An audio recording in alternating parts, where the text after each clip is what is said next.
Story of the Door. Mr. Utterson the lawyer was a man of a rugged countenance that was never lighted by a smile, cold, scanty and embarrassed in discourse, backward in sentiment, lean, long, dusty, dreary and yet somehow lovable. At friendly meetings, and when the wine was to his taste, something eminently human beaconed from his eye, something indeed which never found its way into his talk, but which spoke not only in these silent symbols of the after-dinner face, but more often and loudly in the acts of his life. He was austere with himself, drank gin when he was alone, to mortify a taste for vintages, and though he enjoyed the theatre, had not crossed the doors of one for 20 years. But he had an approved tolerance for others, sometimes wondering, almost with envy, at the high pressure of spirits involved in their misdeeds, and in any extremity inclined to help rather than to reprove. "I incline to Cain's heresy," he used to say quaintly, "I let my brother go to the devil in his own way." In this character, it was frequently his fortune to be the last reputable acquaintance and the last good influence in the lives of downgoing men. And to such as these, so long as they came about his chambers, he never marked a shade of change in his demeanour. No doubt the feat was easy to Mr. Utterson, for he was undemonstrative at the best, and even his friendship seemed to be founded in a similar catholicity of good nature. It is the mark of a modest man to accept his friendly circle ready-made from the hands of opportunity, and that was the lawyer's way. His friends were those of his own blood or those whom he had known the longest. His affections, like ivy, were the growth of time; they implied no aptness in the object. Hence, no doubt the bond that united him to Mr. Richard Enfield, his distant kinsman, the well-known man about town. It was a nut to crack for many, what these two could see in each other, or what subject they could find in common. It was reported by those who encountered them in their Sunday walks, that they said nothing, looked singularly dull and would hail with obvious relief the appearance of a friend. For all that, the two men put the greatest store by these excursions, counted them the chief jewel of each week, and not only set aside occasions of pleasure, but even resisted the calls of business, that they might enjoy them uninterrupted. It chanced on one of these rambles that their way led them down a by-street in a busy quarter of London. The street was small and what is called quiet, but it drove a thriving trade on the weekdays. The inhabitants were all doing well, it seemed, and all emulously hoping to do better still, and laying out the surplus of their grains in coquetry, so that the shop fronts stood along that thoroughfare with an air of invitation, like rows of smiling saleswomen. Even on Sunday, when it veiled its more florid charms and lay comparatively empty of passage, the street shone out in contrast to its dingy neighborhood, like a fire in a forest, and with its freshly painted shutters, well-polished brasses, and general cleanliness and gaiety of note, instantly caught and pleased the eye of the passenger. 2 doors from one corner, on the left hand going east, the line was broken by the entry of a court, and just at that point a certain sinister block of building thrust forward its gable on the street. It was 2 stories high, showed no window, nothing but a door on the lower story and a blind forehead of discolored wall on the upper, and bore in every feature the marks of prolonged and sordid negligence. The door, which was equipped with neither bell nor knocker, was blistered and distained. Tramps slouched into the recess and struck matches on the panels. Children kept shop upon the steps. The schoolboy had tried his knife on the mouldings, and for close on a generation, no one had appeared to drive away these random visitors or to repair their ravages. Mr. Enfield and the lawyer were on the other side of the by-street, but when they came abreast of the entry, the former lifted up his cane and pointed. "Did you ever remark that door?" he asked, and when his companion had replied in the affirmative, "It is connected in my mind," added he, "with a very odd story." "Indeed?" said Mr. Utterson, with a slight change of voice, "and what was that?" "Well, it was this way," returned Mr. Enfield. "I was coming home from some place at the end of the world, about 3 o'clock of a black winter morning, and my way lay through a part of town where there was literally nothing to be seen but lamps.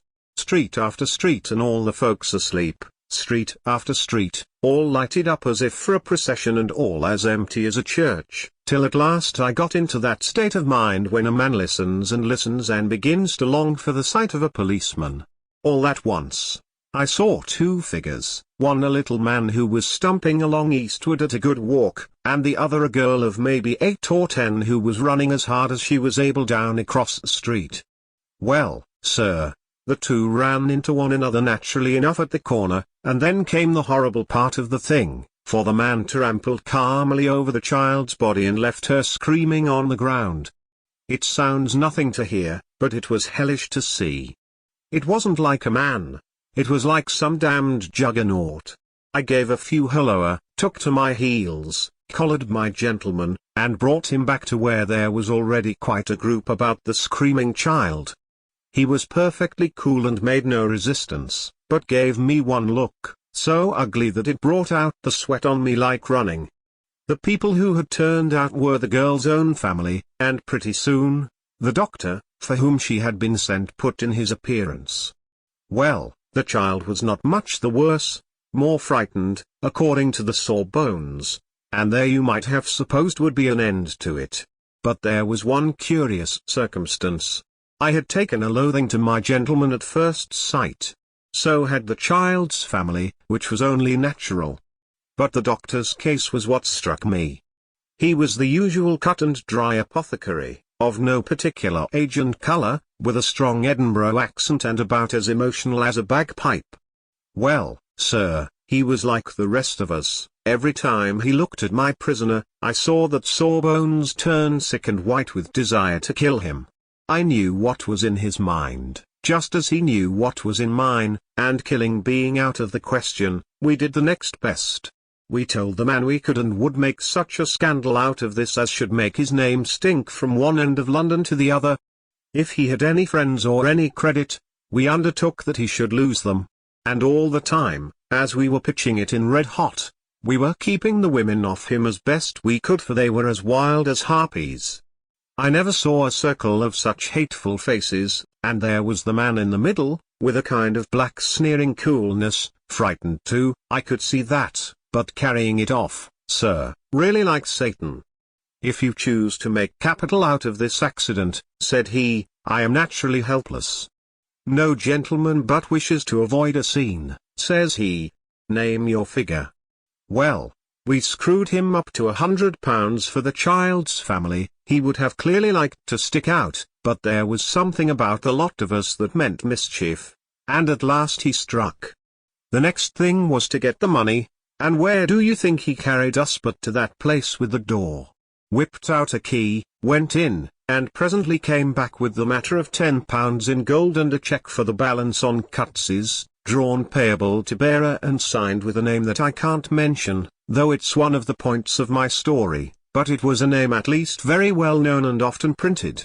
The figure was stiff, but the signature was good for more than that if it was only genuine. I took the liberty of pointing out to my gentleman that the whole business looked apocryphal, and that a man does not, in real life, walk into a cellar door at 4 in the morning and come out with another man's cheque for close upon £100.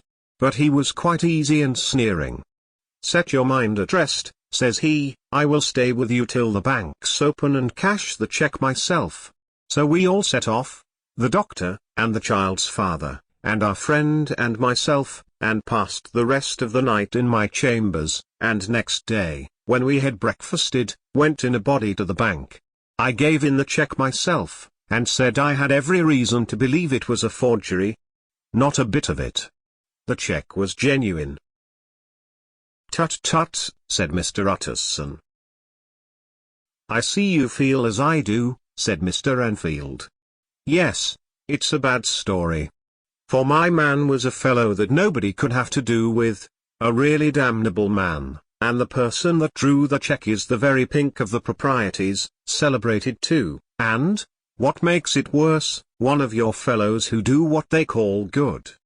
Blackmail, I suppose, an honest man paying through the nose for some of the capers of his youth.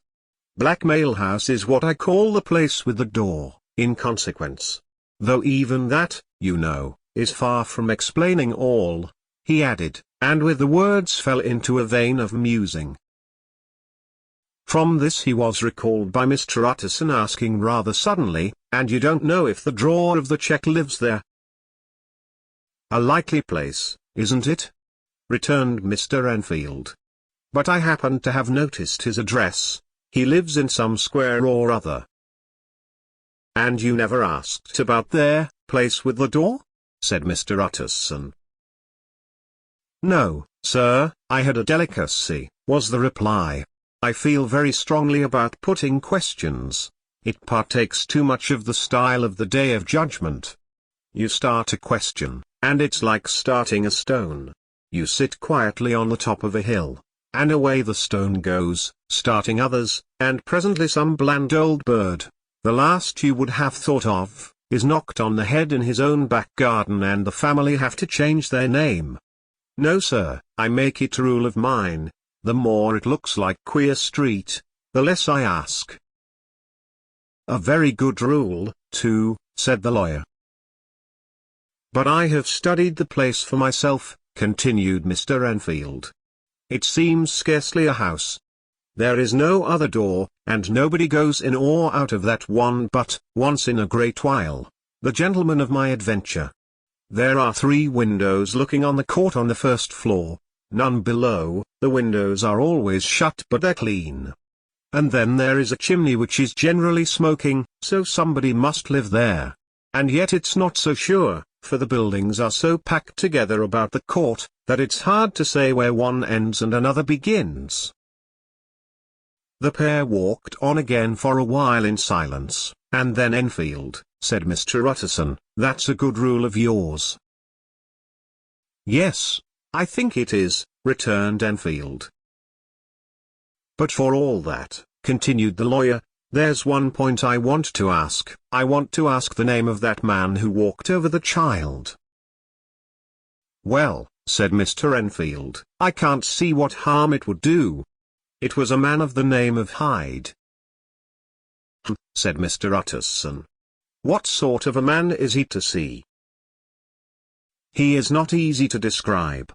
There is something wrong with his appearance, something displeasing, something downright detestable.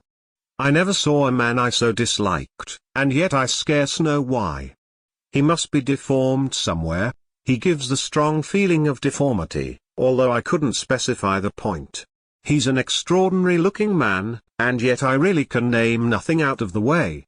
No, sir, I can make no hand of it. I can't describe him. And it's not want of memory, for I declare I can see him this moment." Mr. Utterson again walked some way in silence and obviously under a weight of consideration. "You are sure he used a key?" he inquired at last. "My dear sir," began Enfield, surprised out of himself. "Yes, I know," said Utterson, "I know it must seem strange. The fact is, if I do not ask you the name of the other party, it is because I know it already. You see, Richard, your tale has gone home. If you have been inexact in any point you had better correct it." "I think you might have warned me," returned the other with a touch of sullenness. "But I have been pedantically exact, as you call it. The fellow had a key, and what's more, he has it still. I saw him use it not a week ago."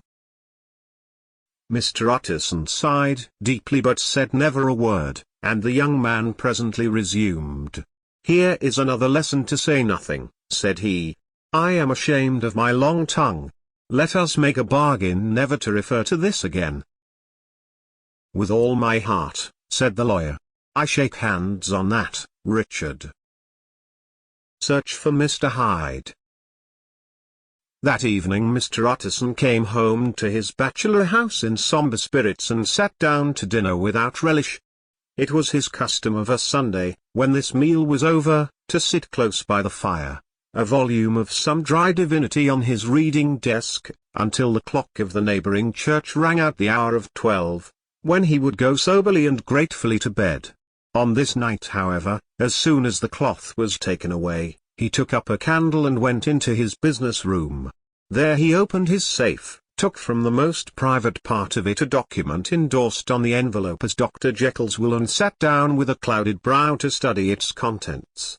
The will was holograph, for Mr. Utterson, though he took charge of it now that it was made, had refused to lend the least assistance in the making of it. It provided not only that, in case of the decease of Henry Jekyll, M.D., D.C.L., LL.D., F.R.S., etc., all his possessions were to pass into the hands of his friend and benefactor Edward Hyde, but that in case of Dr. Jekyll's disappearance or unexplained absence for any period exceeding 3 calendar months, the said Edward Hyde should step into the said Henry Jekyll's shoes without further delay and free from any burthen or obligation beyond the payment of a few small sums to the members of the doctor's household. This document had long been the lawyer's eyesore. It offended him both as a lawyer and as a lover of the sane and customary sides of life, to whom the fanciful was the immodest. And hitherto it was his ignorance of Mr. Hyde that had swelled his indignation. Now, by a sudden turn, it was his knowledge.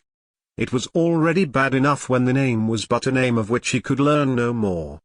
It was worse when it began to be clothed upon with detestable attributes, and out of the shifting, insubstantial mists that had so long baffled his eye, there leapt up the sudden, definite presentment of a fiend.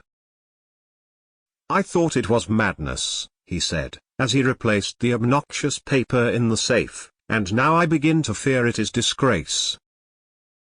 With that he blew out his candle, put on a greatcoat, and set forth in the direction of Cavendish Square, that citadel of medicine, where his friend, the great Dr. Lanyon, had his house and received his crowding patients. If anyone knows, it will be Lanyon, he had thought.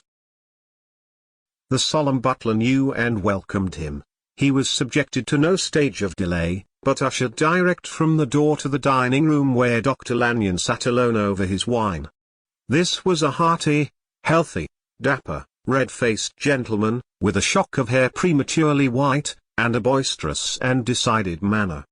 At sight of Mr. Utterson, he sprang up from his chair and welcomed him with both hands.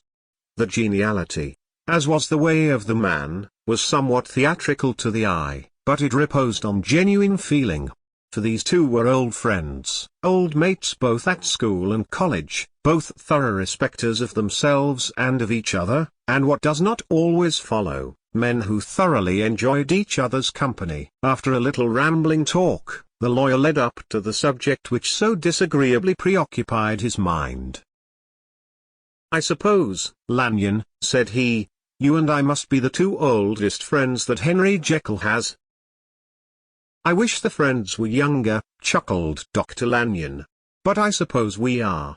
And what of that? I see little of him now." "Indeed?" said Utterson. "I thought you had a bond of common interest." "We had," was the reply. "But it is more than 10 years since Henry Jekyll became too fanciful for me. He began to go wrong in mind, and though of course I continue to take an interest in him for old sake's sake, as they say, I see and I have seen devilish little of the man. Such unscientific balderdash," added the doctor, flushing suddenly purple, "would have estranged Damon and Pythias." This little spirit of temper was somewhat of a relief to Mr. Utterson. They have only differed on some point of science, he thought, and being a man of no scientific passions, except in the matter of conveyancing, he even added, "It is nothing worse than that." He gave his friend a few seconds to recover his composure, and then approached the question he had come to put. "Did you ever come across a protégé of his, one Hyde?" he asked. "Hyde?" repeated Lanyon. "No. Never heard of him. Since my time." That was the amount of information that the lawyer carried back with him to the great, dark bed on which he tossed to and fro, until the small hours of the morning began to grow large. It was a night of little ease to his toiling mind, toiling in mere darkness and besieged by questions. 6 o'clock struck on the bells of the church that was so conveniently near to Mr. Utterson's dwelling, and still he was digging at the problem.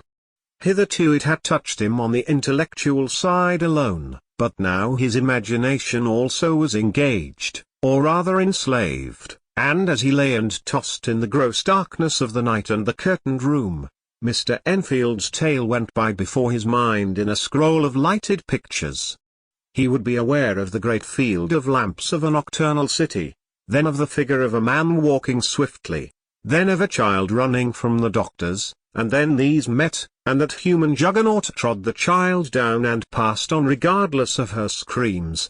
Or else he would see a room in a rich house, where his friend lay asleep, dreaming and smiling at his dreams, and then the door of that room would be opened, the curtains of the bed plucked apart, the sleeper recalled, and lo!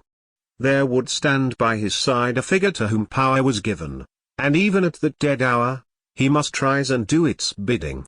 The figure in these two phases haunted the lawyer all night, and if at any time he dozed over, it was but to see it glide more stealthily through sleeping houses, or move the more swiftly and still the more swiftly, even to dizziness, through wider labyrinths of lamplighted city, and at every street corner crush a child and leave her screaming. And still the figure had no face by which he might know it. Even in his dreams, it had no face, or one that baffled him and melted before his eyes, and thus it was that there sprang up and grew apace in the lawyer's mind a singularly strong, almost an inordinate, curiosity to behold the features of the real Mr. Hyde. If he could but once set eyes on him, he thought the mystery would lighten and perhaps roll altogether away, as was the habit of mysterious things when well examined. He might see a reason for his friend's strange preference or bondage, call it which you please, and even for the startling clause of the will. At least it would be a face worth seeing, the face of a man who was without bowels of mercy, a face which had but to show itself to raise up, in the mind of the unimpressionable Enfield, a spirit of enduring hatred. From that time forward, Mr. Utterson began to haunt the door in the by-street of shops. In the morning before office hours, at noon when business was plenty, and time scarce, at night under the face of the fogged city moon, by all lights and at all hours of solitude or concourse, the lawyer was to be found on his chosen post. If he be Mr. Hyde, he had thought, I shall be Mr. Seek. And at last his patience was rewarded.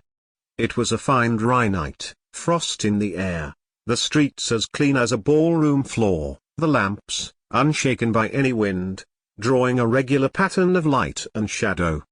By 10 o'clock, when the shops were closed, the by-street was very solitary and, in spite of the low growl of London from all round, very silent. Small sounds carried far, domestic sounds out of the houses were clearly audible on either side of the roadway, and the rumour of the approach of any passenger preceded him by a long time. Mr. Utterson had been some minutes at his post, when he was aware of an odd light footstep drawing near. In the course of his nightly patrols, he had long grown accustomed to the quaint effect with which the footfalls of a single person, while he is still a great way off, suddenly spring out distinct from the vast hum and clatter of the city. Yet his attention had never before been so sharply and decisively arrested, and it was with a strong, superstitious prevision of success that he withdrew into the entry of the court. The steps drew swiftly nearer, and swelled out suddenly louder as they turned the end of the street. The lawyer, looking forth from the entry, could soon see what manner of man he had to deal with. He was small and very plainly dressed, and the look of him, even at that distance, went somehow strongly against the watcher's inclination. But he made straight for the door, crossing the roadway to save time, and as he came, he drew a key from his pocket like one approaching home. Mr. Utterson stepped out and touched him on the shoulder as he passed. "Mr. Hyde, I think?"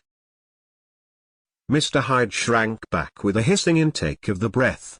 But his fear was only momentary, and though he did not look the lawyer in the face, he answered coolly enough, "That is my name. What do you want?" "I see you are going in," returned the lawyer. "I am an old friend of Dr. Jekyll's, Mr. Utterson of Gaunt Street. You must have heard of my name, and meeting you so conveniently, I thought you might admit me. You will not find Dr. Jekyll, he is from home, replied Mr. Hyde, blowing in the key. And then suddenly, but still without looking up, how did you know me? He asked. On your side, said Mr. Utterson. Will you do me a favor? With pleasure, replied the other. What shall it be? Will you let me see your face? Asked the lawyer. Mr. Hyde appeared to hesitate, and then, as if upon some sudden reflection, fronted about with an air of defiance, and the pair stared at each other pretty fixedly for a few seconds. Now I shall know you again, said Mr. Utterson. It may be useful. Yes, returned Mr. Hyde, it is as well we have met, and apropos, you should have my address. And he gave a number of a street in Soho. Good God! Thought Mr. Utterson, can he, too, have been thinking of the will? But he kept his feelings to himself and only grunted in acknowledgment of the address. And now, said the other, how did you know me? By description, was the reply. Whose description? We have common friends, said Mr. Utterson. Common friends, echoed Mr. Hyde, a little hoarsely. Who are they? Jekyll, for instance, said the lawyer. He never told you, cried Mr. Hyde, with a flush of anger. I did not think you would have lied. Come, said Mr. Utterson, that is not fitting language. The other snarled aloud into a savage laugh, and the next moment, with extraordinary quickness, he had unlocked the door and disappeared into the house. The lawyer stood a while when Mr. Hyde had left him, the picture of disquietude. Then he began slowly to mount the street, pausing every step or two and putting his hand to his brow like a man in mental perplexity. The problem he was thus debating as he walked, was one of a class that is rarely solved. Mr. Hyde was pale and dwarfish. He gave an impression of deformity without any nameable malformation. He had a displeasing smile. He had borne himself to the lawyer with a sort of murderous mixture of timidity and boldness, and he spoke with a husky, whispering and somewhat broken voice. All these were points against him, but not all of these together could explain the hitherto unknown disgust, loathing and fear with which Mr. Utterson regarded him. There must be something else, said the perplexed gentleman. There is something more, if I could find a name for it. God bless me, the man seems hardly human. Something troglodytic, shall we say? Or can it be the old story of Dr. Fell? Or is it the mere radiance of a foul soul that thus transpires through, and transfigures, its clay continent? The last, I think, for, oh my poor old Harry Jekyll, if ever I read Satan's signature upon a face, it is on that of your new friend. Round the corner from the by-street, there was a square of ancient, handsome houses, now for the most part decayed from their high estate and let in flats and chambers to all sorts and conditions of men, map engravers, architects, shady lawyers and the agents of obscure enterprises. One house, however, second from the corner, was still occupied entire, and at the door of this, which wore a great air of wealth and comfort, though it was now plunged in darkness except for the fanlight, Mr. Utterson stopped and knocked. A well-dressed, elderly servant opened the door. "Is Dr. Jekyll at home, Poole?" asked the lawyer. "I will see, Mr. Utterson," said Poole, admitting the visitor, as he spoke, into a large, low-roofed, comfortable hall paved with flags, warmed, after the fashion of a country house, by a bright, open fire, and furnished with costly cabinets of oak. "Will you wait here by the fire, sir? Or shall I give you a light in the dining-room?" "Here, thank you," said the lawyer, and he drew near and leaned on the tall fender. This hall, in which he was now left alone, was a pet fancy of his friend the doctor's, and Utterson himself was wont to speak of it as the pleasantest room in London. but tonight there was a shudder in his blood, the face of Hyde sat heavy on his memory. He felt, what was rare with him, a nausea and distaste of life, and in the gloom of his spirits, he seemed to read a menace in the flickering of the firelight on the polished cabinets and the uneasy starting of the shadow on the roof. He was ashamed of his relief, when Poole presently returned to announce that Dr. Jekyll was gone out. "I saw Mr. Hyde go in by the old dissecting room, Poole," he said. "Is that right, when Dr. Jekyll is from home?" "Quite right, Mr. Utterson, sir," replied the servant. "Mr. Hyde has a key."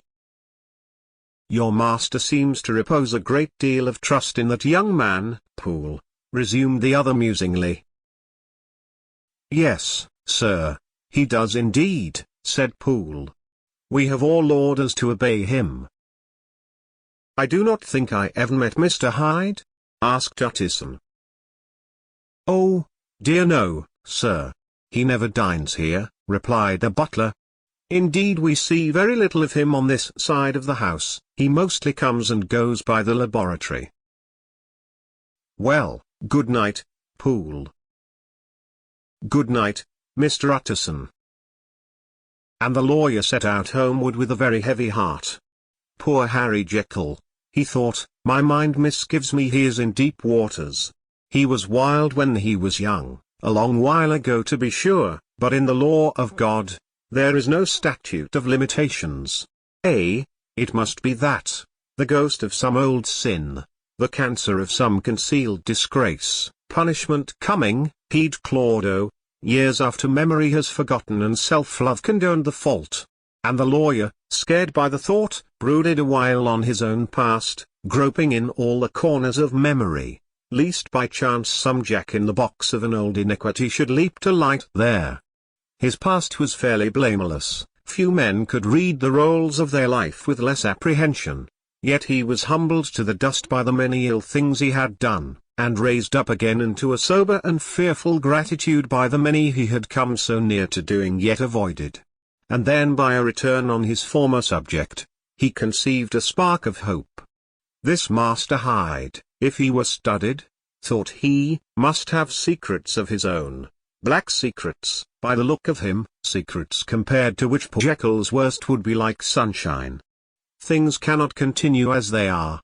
It turns me cold to think of this creature stealing like a thief to Harry's bedside. Poor Harry, what awakening! And the danger of it, for if this Hyde suspects the existence of the will, he may grow impatient to inherit. I must put my shoulders to the wheel, if Jekyll will but let me, he added, if Jekyll will only let me. For once more he saw before his mind's eye, as clear as transparency, the strange clauses of the will. Dr. Jekyll was quite at ease. A fortnight later, by excellent good fortune, the doctor gave one of his pleasant dinners to some 5 or 6 old cronies, all intelligent, reputable men and all judges of good wine, and Mr. Utterson so contrived that he remained behind after the others had departed. This was no new arrangement, but a thing that had befallen many scores of times. Where Utterson was liked, he was liked well. Hosts loved to detain the dry lawyer, when the light-hearted and loose-tongued had already their foot on the threshold. They liked to sit a while in his unobtrusive company, practicing for solitude, sobering their minds in the man's rich silence after the expense and strain of gaiety. To this rule, Dr. Jekyll was no exception, and as he now sat on the opposite side of the fire, a large, well-made, smooth-faced man of 50, with something of a stylish cast perhaps, but every mark of capacity and kindness, you could see by his looks that he cherished for Mr. Utterson a sincere and warm affection. "I have been wanting to speak to you, Jekyll," began the latter. "You know that will of yours." A close observer might have gathered that the topic was distasteful, but the doctor carried it off gaily. "My poor Utterson," said he, "you are unfortunate in such a client. I never saw a man so distressed as you were by my will. Unless it were that hide-bound pedant, Lanyon, at what he called my scientific heresies. Oh, I know he's a good fellow, you needn't frown. An excellent fellow, and I always mean to see more of him, but a hide-bound pedant for all that. An ignorant, blatant pedant. I was never more disappointed in any man than Lanyon. You know I never approved of it, pursued Utterson, ruthlessly disregarding the fresh topic. My will? Yes, certainly, I know that, said the doctor, a trifle sharply. You have told me so. Well, I tell you so again, continued the lawyer. I have been learning something of young Hyde. The large handsome face of Dr. Jekyll grew pale to the very lips, and there came a blackness about his eyes. I do not care to hear more, said he. This is a matter I thought we had agreed to drop. What I heard was abominable, said Utterson. It can make no change. You do not understand my position, returned the doctor, with a certain incoherency of manner. I am painfully situated, Utterson. My position is a very strange one. It is one of those affairs that cannot be mended by talking. Jekyll, said Utterson, you know me, I am a man to be trusted. Make a clean breast of this in confidence, and I make no doubt I can get you out of it. My good Utterson, said the doctor, this is very good of you, this is downright good of you, and I cannot find words to thank you in. I believe you fully.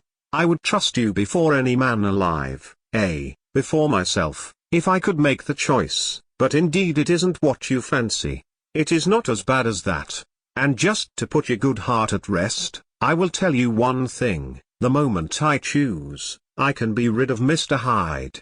I give you my hand upon that, and I thank you again and again, and I will just add one little word, Utterson, that I'm sure you'll take in good part. This is a private matter, and I beg of you to let it sleep. Utterson reflected a little, looking in the fire. I have no doubt you are perfectly right, he said at last, getting to his feet. Well, but since we have touched upon this business, and for the last time I hope, continued the doctor, there is one point I should like you to understand. I have really a very great interest in poor Hyde. I know you have seen him, he told me so, and I fear he was rude.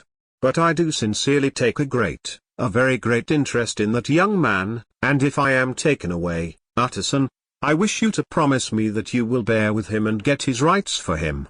I think you would, if you knew all, and it would be a weight off my mind if you would promise.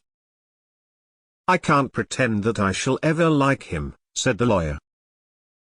I don't ask that, pleaded Jekyll, laying his hand upon the other's arm. I only ask for justice. I only ask you to help him for my sake, when I am no longer here. Utterson heaved an irrepressible sigh. Well, said he, I promise. The Carew murder case. Nearly a year later, in the month of October, 18, London was startled by a crime of singular ferocity and rendered all the more notable by the high position of the victim. The details were few and startling. A maidservant living alone in a house not far from the river, had gone upstairs to bed about 11. Although a fog rolled over the city in the small hours, the early part of the night was cloudless, and the lane, which the maid's window overlooked, was brilliantly lit by the full moon.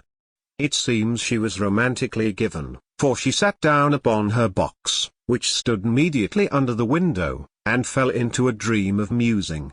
Never, she used to say, with streaming tears, when she narrated that experience, never had she felt more at peace with all men or thought more kindly of the world. And as she so sat she became aware of an aged beautiful gentleman with white hair, drawing near along the lane, and advancing to meet him, another and very small gentleman, to whom at first she paid less attention. When they had come within speech, which was just under the maid's eyes, the older man bowed and accosted the other with a very pretty manner of politeness. It did not seem as if the subject of his address were of great importance. Indeed, from his pointing, it sometimes appeared as if he were only inquiring his way, but the moon shone on his face as he spoke, and the girl was pleased to watch it. It seemed to breathe such an innocent and old-world kindness of disposition, yet with something high too, as of a well-founded self-content. Presently her eye wandered to the other, and she was surprised to recognize in him a certain Mr. Hyde, who had once visited her master and for whom she had conceived a dislike. He had in his hand a heavy cane, with which he was trifling, but he answered never a word, and seemed to listen with an ill-contained impatience. And then all of a sudden he broke out in a great flame of anger, stamping with his foot, brandishing the cane, and carrying on, as the maid described it, like a madman. The old gentleman took a step back, with the air of one very much surprised and a trifle hurt, and at that Mr. Hyde broke out of all bounds and clubbed him to the earth. And next moment, with ape-like fury, he was trampling his victim underfoot and hailing down a storm of blows, under which the bones were audibly shattered and the body jumped upon the roadway. At the horror of these sights and sounds, the maid fainted. It was 2 o'clock when she came to herself and called for the police. The murderer was gone long ago, but there lay his victim in the middle of the lane, incredibly mangled. The stick with which the deed had been done, although it was of some rare and very tough and heavy wood, had broken in the middle under the stress of this insensate cruelty, and one splintered half had rolled in the neighboring gutter. The other, without doubt, had been carried away by the murderer. A purse and gold watch were found upon the victim, but no cards or papers, except a sealed and stamped envelope, which he had been probably carrying to the post, and which bore the name and address of Mr. Utterson. This was brought to the lawyer the next morning, before he was out of bed, and he had no sooner seen it and been told the circumstances, than he shot out a solemn lip. "I shall say nothing till I have seen the body," said he. "This may be very serious. Have the kindness to wait while I dress." And with the same grave countenance he hurried through his breakfast and drove to the police station, whither the body had been carried. As soon as he came into the cell, he nodded. "Yes," said he, "I recognize him. I am sorry to say that this is Sir Danvers Carew." "Good God, sir!" exclaimed the officer, "is it possible?" And the next moment his eye lighted up with professional ambition. "This will make a deal of noise," he said. "And perhaps you can help us to the man." And he briefly narrated what the maid had seen, and showed the broken stick. Mr. Utterson had already quailed at the name of Hyde, but when the stick was laid before him, he could doubt no longer. Broken and battered as it was, he recognized it for one that he had himself presented many years before to Henry Jekyll. "Is this Mr. Hyde a person of small stature?" he inquired. "Particularly small and particularly wicked-looking, is what the maid calls him," said the officer. Mr. Utterson reflected, and then, raising his head, "If you will come with me in my cab," he said, "I think I can take you to his house." It was by this time about 9 in the morning, and the first fog of the season. A great chocolate-colored pall lowered over heaven, but the wind was continually charging and rooting these embattled vapors, so that as the cab crawled from street to street, Mr. Utterson beheld a marvelous number of degrees and hues of twilight. For here it would be dark like the back end of evening, and there would be a glow of a rich, lurid brown, like the light of some strange conflagration, and here, for a moment, the fog would be quite broken up, and a haggard shaft of daylight would glance in between the swirling wreaths. The dismal quarter of Soho seen under these changing glimpses, with its muddy ways, and slatternly passengers, and its lamps, which had never been extinguished or had been kindled afresh to combat this mournful reinvasion of darkness, seemed, in the lawyer's eyes, like a district of some city in a nightmare. The thoughts of his mind, besides, were of the gloomiest dye, and when he glanced at the companion of his drive, he was conscious of some touch of that terror of the law and the law's officers, which may at times assail the most honest. As the cab drew up before the address indicated, the fog lifted a little and showed him a dingy street, a gin palace, a low French eating house, a shop for the retail of penny numbers and twopenny salads, many ragged children huddled in the doorways, and many women of many different nationalities passing out, key in hand, to have a morning glass, and the next moment the fog settled down again upon that part, as brown as umber, and cut him off from his blackguardly surroundings. This was the home of Henry Jekyll's favourite, of a man who was heir to £250,000. An ivory-faced and silvery-haired old woman opened the door. She had an evil face, smoothed by hypocrisy, but her manners were excellent. "Yes," she said, "this was Mr. Hyde's, but he was not at home. He had been in that night very late, but he had gone away again in less than an hour. There was nothing strange in that, his habits were very irregular, and he was often absent. For instance, it was nearly 2 months since she had seen him till yesterday." "Very well, then, we wish to see his rooms," said the lawyer, and when the woman began to declare it was impossible, "I had better tell you who this person is," he added. "This is Inspector Newcomen of Scotland Yard." A flash of odious joy appeared upon the woman's face. "Ah," said she, "he is in trouble. What has he done?" Mr. Utterson and the inspector exchanged glances. "He don't seem a very popular character," observed the latter. "And now, my good woman, just let me and this gentleman have a look about us." In the whole extent of the house, which but for the old woman remained otherwise empty, Mr. Hyde had only used a couple of rooms, but these were furnished with luxury and good taste. A closet was filled with wine, the plate was of silver, the napery elegant, a good picture hung upon the walls, a gift, as Utterson supposed, from Henry Jekyll, who was much of a connoisseur, and the carpets were of many plies and agreeable in colour. At this moment, however, the rooms bore every mark of having been recently and hurriedly ransacked. Clothes lay about the floor, with their pockets inside out, lock-fast drawers stood open, and on the hearth there lay a pile of grey ashes, as though many papers had been burned. From these embers the inspector disinterred the butt end of a green cheque-book, which had resisted the action of the fire. The other half of the stick was found behind the door, and as this clinched his suspicions, the officer declared himself delighted. A visit to the bank, where several £1,000s were found to be lying to the murderer's credit, completed his gratification. "You may depend upon it, sir," he told Mr. Utterson, "I have him in my hand. He must have lost his head, or he never would have left the stick or, above all, burned the cheque-book. Why, money's life to the man. We have nothing to do but wait for him at the bank, and get out the handbills." This last, however, was not so easy of accomplishment, for Mr. Hyde had numbered few familiars, even the master of the servant maid had only seen him twice, his family could nowhere be traced, he had never been photographed, and the few who could describe him differed widely, as common observers will. Only on one point were they agreed, and that was the haunting sense of unexpressed deformity with which the fugitive impressed his beholders. Incident of the letter.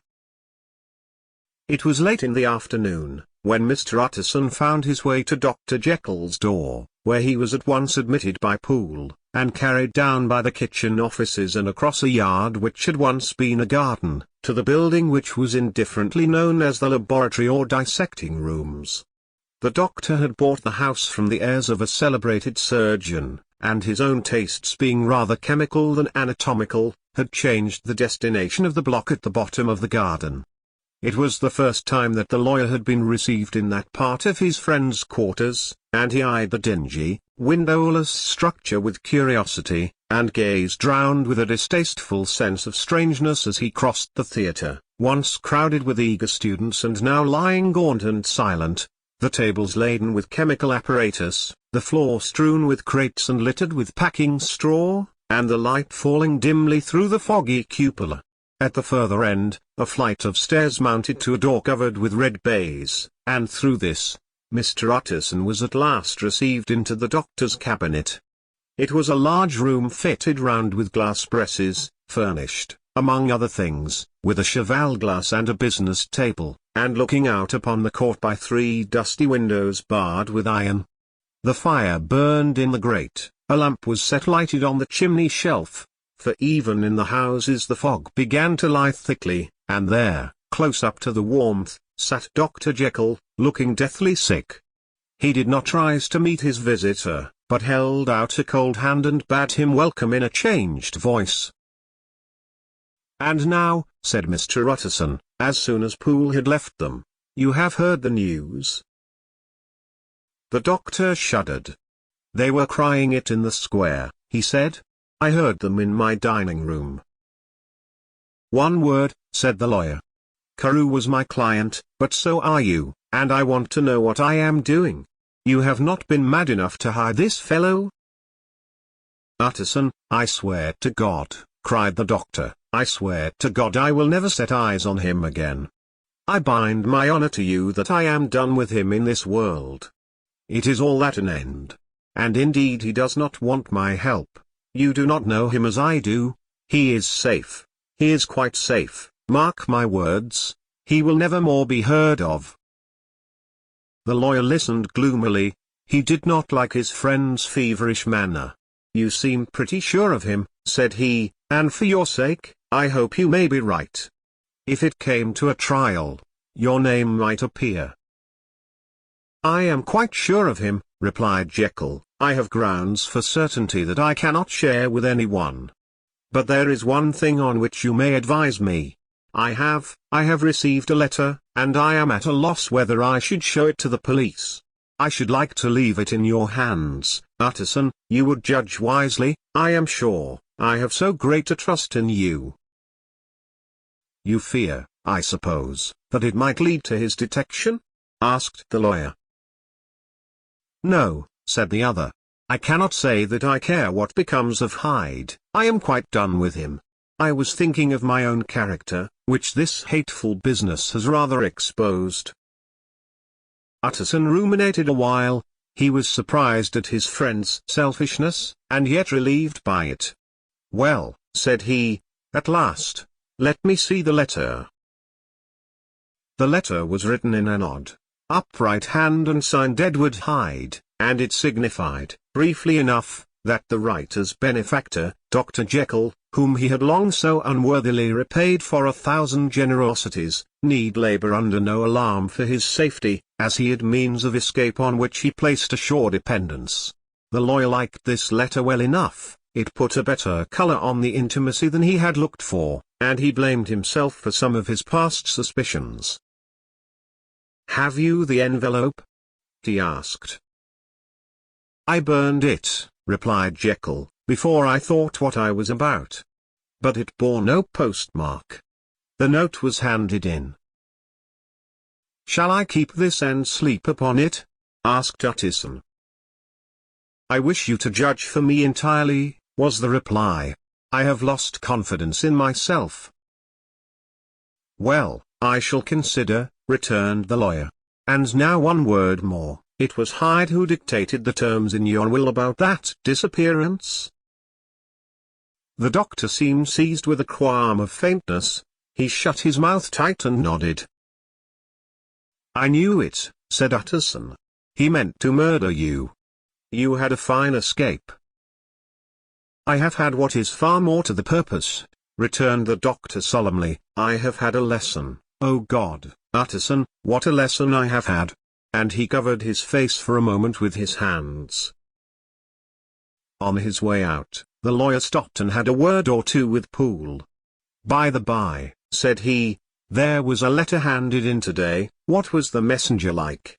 But Poole was positive nothing had come except by post, and only circulars by that, he added. This news sent off the visitor with his fears renewed. Plainly the letter had come by the laboratory door, possibly, indeed, it had been written in the cabinet, and if that were so, it must be differently judged, and handled with the more caution. The newsboys, as he went, were crying themselves hoarse along the footways. Special edition. Shocking murder of an MP. That was the funeral oration of one friend and client, and he could not help a certain apprehension lest the good name of another should be sucked down in the eddy of the scandal. It was, at least, a ticklish decision that he had to make, and self-reliant as he was by habit, he began to cherish a longing for advice. It was not to be had directly, but perhaps, he thought, it might be fished for. Presently after, he sat on one side of his own hearth, with Mr. Guest, his head clerk, upon the other, and midway between, at a nicely calculated distance from the fire, a bottle of a particular old wine that had long dwelt unsunned in the foundations of his house. The fog still slept on the wing above the drowned city, where the lamps glimmered like carbuncles, and through the muffle and smother of these fallen clouds, the procession of the town's life was still rolling in through the great arteries with a sound as of a mighty wind. But the room was gay with firelight. In the bottle the acids were long ago resolved, the imperial dye had softened with time, as the color grows richer in stained windows, and the glow of hot autumn afternoons on hillside vineyards was ready to be set free and to disperse the fogs of London. Insensibly the lawyer melted. There was no man from whom he kept fewer secrets than Mr. Guest, and he was not always sure that he kept as many as he meant. Guest had often been on business to the doctor's, he knew Poole, he could scarce have failed to hear of Mr. Hyde's familiarity about the house. He might draw conclusions. Was it not as well, then, that he should see a letter which put that mystery to right? And above all, since Guest, being a great student and critic of handwriting, would consider the step natural and obliging? The clerk, besides, was a man of counsel. He could scarce read so strange a document without dropping a remark, and by that remark Mr. Utterson might shape his future course. "This is a sad business about Sir Danvers," he said. "Yes, sir, indeed. It has elicited a great deal of public feeling," returned Guest. "The man, of course, was mad." "I should like to hear your views on that," replied Utterson. "I have a document here in his handwriting. It is between ourselves, for I scarce know what to do about it. It is an ugly business at the best. But there it is, quite in your way, a murderer's autograph." Guest's eyes brightened, and he sat down at once and studied it with passion. "No, sir," he said, "not mad, but it is an odd hand." "And by all accounts a very odd writer," added the lawyer. Just then the servant entered with a note. "Is that from Dr. Jekyll, sir?" inquired the clerk. "I thought I knew the writing. Anything private, Mr. Utterson?" "Only an invitation to dinner. Why? Do you want to see it?" "One moment. I thank you, sir," and the clerk laid the two sheets of paper alongside and sedulously compared their contents. "Thank you, sir," he said at last, returning both. "It's a very interesting autograph." There was a pause, during which Mr. Utterson struggled with himself. "Why did you compare them, Guest?" he inquired suddenly. "Well, sir," returned the clerk, "there's a rather singular resemblance. The two hands are in many points identical, only differently sloped." "Rather quaint," said Utterson. "It is, as you say, rather quaint," returned Guest. "I wouldn't speak of this note, you know," said the master. "No, sir," said the clerk. "I understand."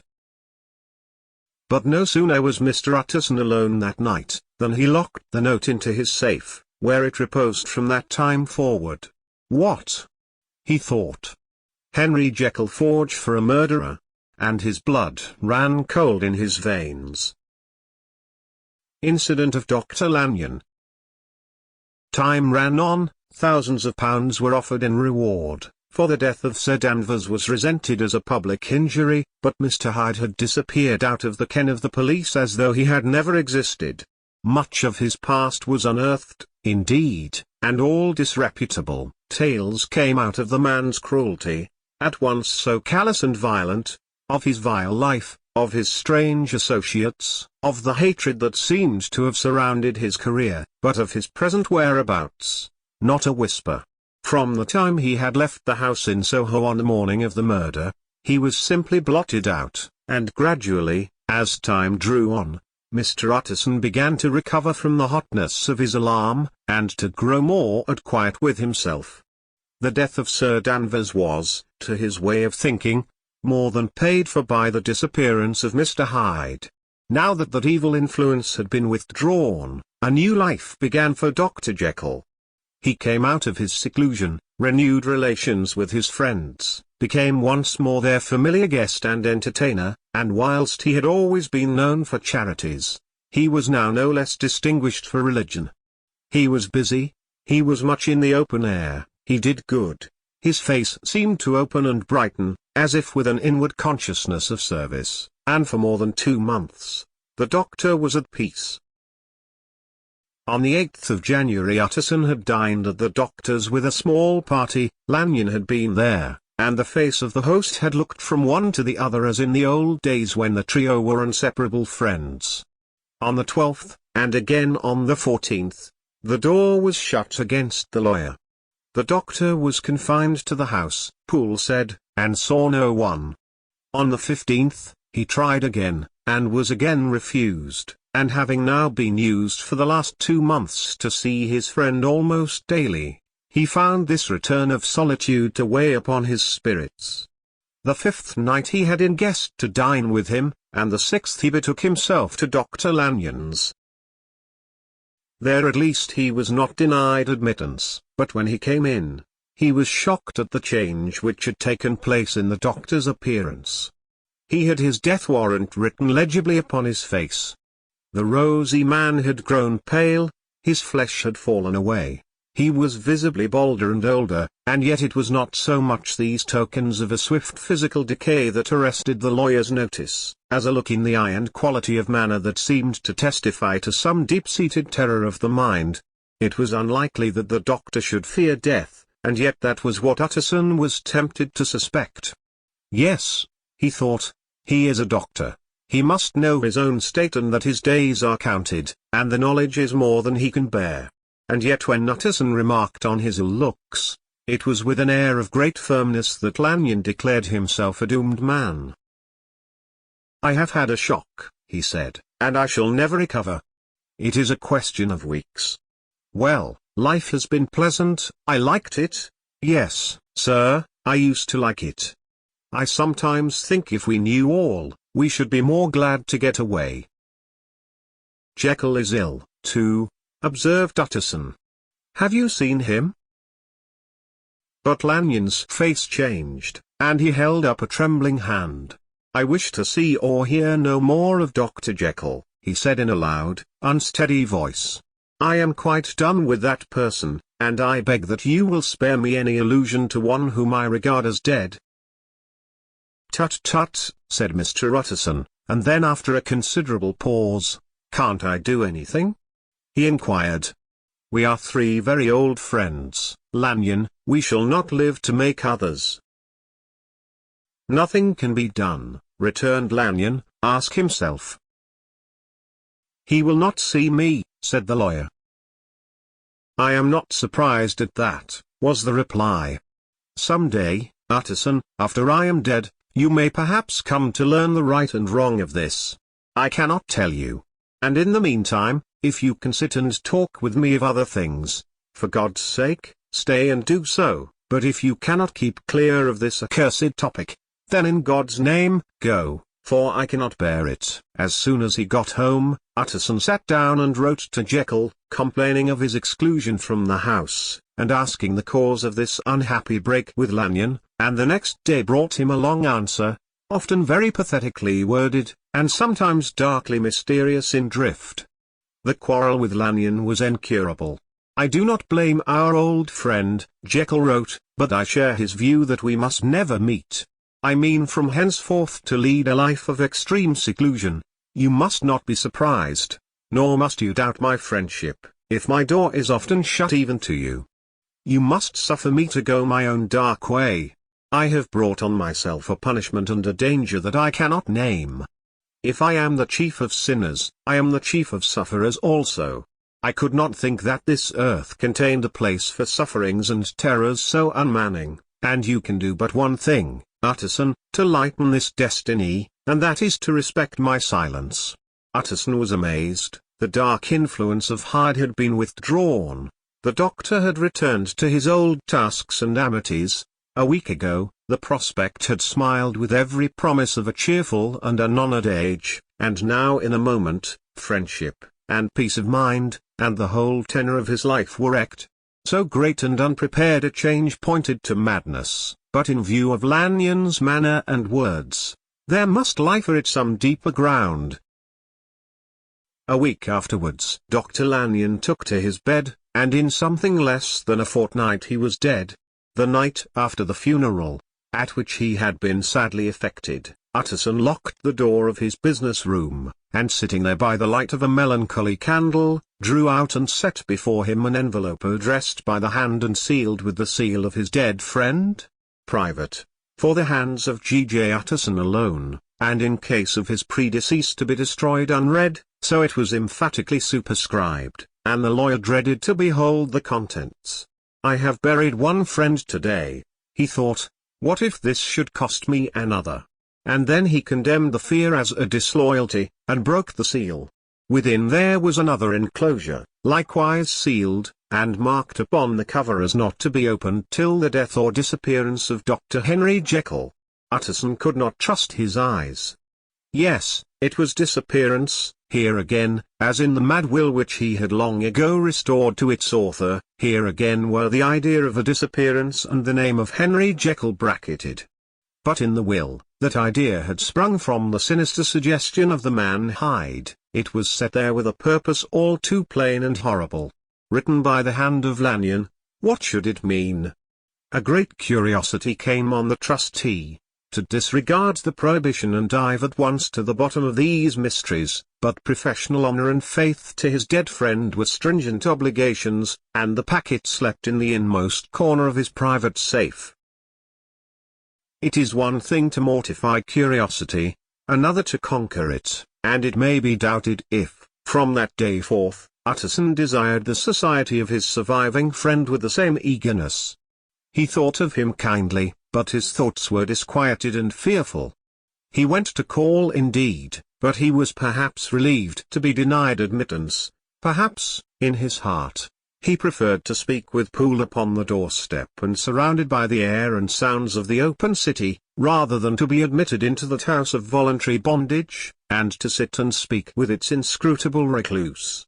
Poole had, indeed, no very pleasant news to communicate. The doctor, it appeared, now more than ever confined himself to the cabinet over the laboratory, where he would sometimes even sleep. He was out of spirits. He had grown very silent. He did not read. It seemed as if he had something on his mind. Utterson became so used to the unvarying character of these reports, that he fell off little by little in the frequency of his visits. Incident at the window. It chanced on Sunday, when Mr. Utterson was on his usual walk with Mr. Enfield, that their way lay once again through the by-street, and that when they came in front of the door, both stopped to gaze on it. "Well," said Enfield, "that story's at an end at least. We shall never see more of Mr. Hyde." "I hope not," said Utterson. "Did I ever tell you that I once saw him, and shared your feeling of repulsion?" "It was impossible to do the one without the other," returned Enfield. "And by the way, what an ass you must have thought me, not to know that this was a back way to Dr. Jekyll's. It was partly your own fault that I found it out, even when I did." "So you found it out, did you?" said Utterson. "But if that be so, we may step into the court and take a look at the windows. To tell you the truth, I am uneasy about poor Jekyll, and even outside, I feel as if the presence of a friend might do him good. The court was very cool and a little damp, and full of premature twilight, although the sky, high up overhead, was still bright with sunset. The middle one of the 3 windows was halfway open, and sitting close beside it, taking the air with an infinite sadness of mien, like some disconsolate prisoner, Utterson saw Dr. Jekyll. "What, Jekyll?" he cried. "I trust you are better." "I am very low, Utterson," replied the doctor drearily, "very low. It will not last long, thank God." "You stay too much indoors," said the lawyer. "You should be out, whipping up the circulation like Mr. Enfield and me. This is my cousin, Mr. Enfield. Dr. Jekyll, come now, get your hat and take a quick turn with us." "You are very good," sighed the other. "I should like to very much, but no, it is quite impossible, I dare not. But indeed, Utterson, I am very glad to see you. This is really a great pleasure. I would ask you and Mr. Enfield up, but the place is really not fit." "Why, then," said the lawyer, good-naturedly, "the best thing we can do is to stay down here and speak with you from where we are." "That is just what I was about to venture to propose," returned the doctor with a smile. But the words were hardly uttered, before the smile was struck out of his face and succeeded by an expression of such abject terror and despair, as froze the very blood of the 2 gentlemen below.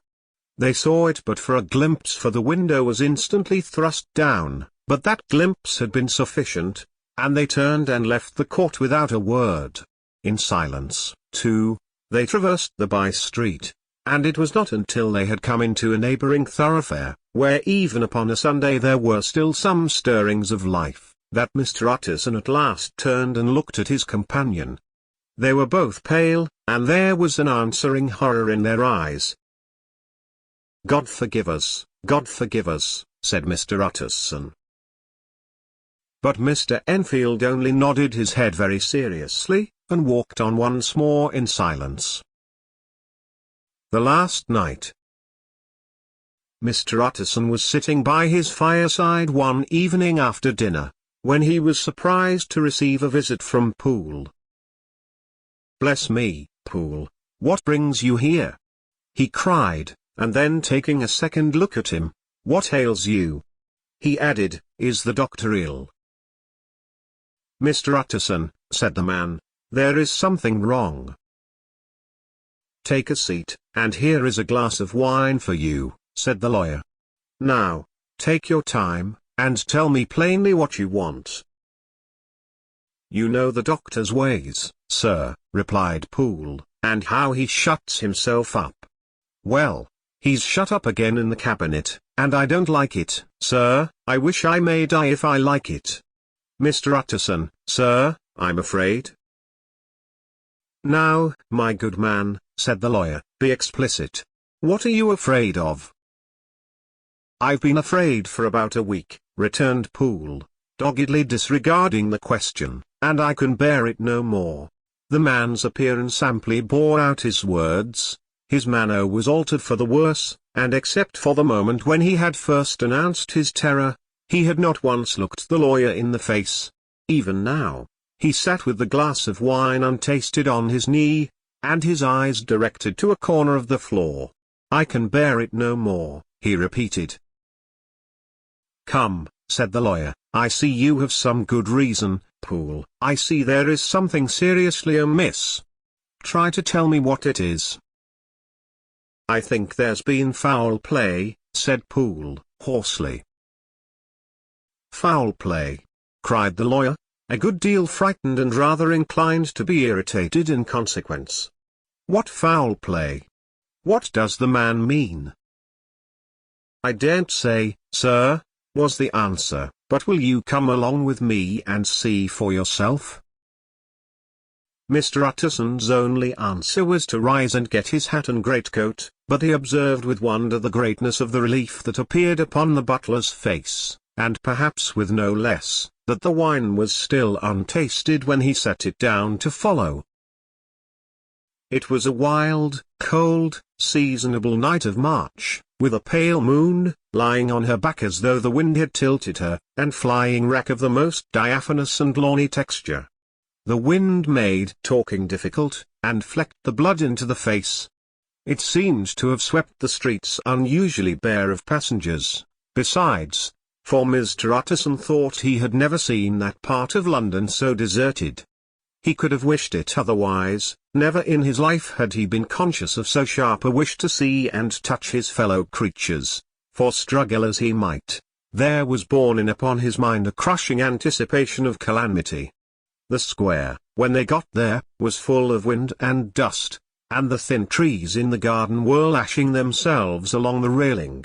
Poole, who had kept all the way a pace or two ahead, now pulled up in the middle of the pavement, and in spite of the biting weather, took off his hat and mopped his brow with a red pocket handkerchief. But for all the hurry of his coming, these were not the dews of exertion that he wiped away, but the moisture of some strangling anguish, for his face was white and his voice, when he spoke, harsh and broken. "Well, sir," he said, "here we are, and God grant there be nothing wrong." "Amen, Poole," said the lawyer. Thereupon the servant knocked in a very guarded manner, the door was opened on the chain, and a voice asked from within, "Is that you, Poole?" "It's all right," said Poole. "Open the door." The hall, when they entered it, was brightly lighted up, the fire was built high, and about the hearth the whole of the servants, men and women, stood huddled together like a flock of sheep. At the sight of Mr. Utterson, the housemaid broke into hysterical whimpering, and the cook, crying out "Bless God! It's Mr. Utterson," ran forward as if to take him in her arms. What, are you all here?" said the lawyer peevishly. "Very irregular, very unseemly, your master would be far from pleased." "They're all afraid," said Poole. Blank silence followed, no one protesting, only the maid lifted her voice and now wept loudly. "Hold your tongue," Poole said to her, with a ferocity of accent that testified to his own jangled nerves, and indeed, when the girl had so suddenly raised the note of her lamentation, they had all started and turned towards the inner door with faces of dreadful expectation. "And now," continued the butler, addressing the knife boy, "reach me a candle, and we'll get this through hands at once." And then he begged Mr. Utterson to follow him, and led the way to the back garden. "Now, sir," said he, "you come as gently as you can. I want you to hear, and I don't want you to be heard. And see here, sir, if by any chance he was to ask you in, don't go." Mr. Utterson's nerves, at this unlooked-for termination, gave a jerk that nearly threw him from his balance, but he recollected his courage and followed the butler into the laboratory building through the surgical theatre, with its lumber of crates and bottles, to the foot of the stair. Here Poole motioned him to stand on one side and listen, while he himself, setting down the candle and making a great and obvious call on his resolution, mounted the steps and knocked with a somewhat uncertain hand on the red baize of the cabinet door. "Mr. Utterson, sir, asking to see you," he called, and even as he did so, once more violently signed to the lawyer to give ear. A voice answered from within, "Tell him I cannot see anyone," it said complainingly. "Thank you, sir," said Poole, with a note of something like triumph in his voice, and taking up his candle, he led Mr. Utterson back across the yard and into the great kitchen, where the fire was out and the beetles were leaping on the floor. "Sir," he said, looking Mr. Utterson in the eyes, "was that my master's voice?" "It seems much changed," replied the lawyer, very pale, but giving look for look. "Changed? Well, yes, I think so," said the butler. "Have I been 20 years in this man's house, to be deceived about his voice? No, sir, master's made away with, He was made away with 8 days ago, when we heard him cry out upon the name of God, and who's in there instead of him, and why it stays there, is a thing that cries to heaven, Mr. Utterson. This is a very strange tale, Poole. This is rather a wild tale, my man, said Mr. Utterson, biting his finger.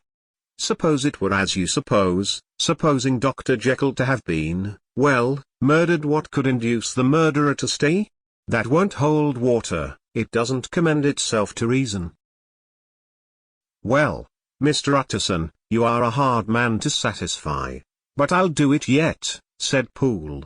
All this last week, you must know, him, or it, whatever it is that lives in that cabinet, has been crying night and day for some sort of medicine and cannot get it to his mind. It was sometimes his way, the master's, that is, to write his orders on a sheet of paper and throw it on the stair. We've had nothing else this week back, nothing but papers, and a closed door, and the very meals left there to be smuggled in when nobody was looking. Well, sir, every day, and twice and thrice in the same day, there have been orders and complaints, and I have been sent flying to all the wholesale chemists in town. Every time I brought the stuff back, there would be another paper telling me to return it, because it was not pure, and another order to a different firm. This drug is wanted bitter bad, sir, whatever for. Have you any of these papers? Asked Mr. Utterson. Poole felt in his pocket and handed out a crumpled note, which the lawyer, bending nearer to the candle, carefully examined. Its contents ran thus: Dr. Jekyll presents his compliments to Messrs. Moore.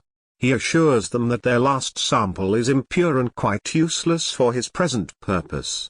In the year 18, Dr. J purchased a somewhat large quantity from Messrs. M. He now begs them to search with most sedulous care, and should any of the same quality be left, forward it to him at once. Expenses no consideration. The importance of this to Dr. J can hardly be exaggerated. So far the letter had run composedly enough, but here with a sudden splutter of the pen, the writer's emotion had broken loose. For God's sake, he added, find me some of the old. This is a strange note, said Mr. Utterson, and then sharply, how do you come to have it open? The man at Moore's was main angry, sir, and he threw it back to me like so much dirt, returned Poole. This is unquestionably the doctor's hand, do you know? Resumed the lawyer. I thought it looked like it, said the servant rather sulkily, and then, with another voice, but what matters hand of right? He said. I've seen him. Seen him? Repeated Mr. Utterson. Well? That's it, said Poole. It was this way. I came suddenly into the theatre from the garden. It seems he had slipped out to look for this drug or whatever it is, for the cabinet door was open, and there he was at the far end of the room digging among the crates. He looked up when I came in, gave a kind of cry, and whipped upstairs into the cabinet. It was but for 1 minute that I saw him, but the hair stood upon my head like quills.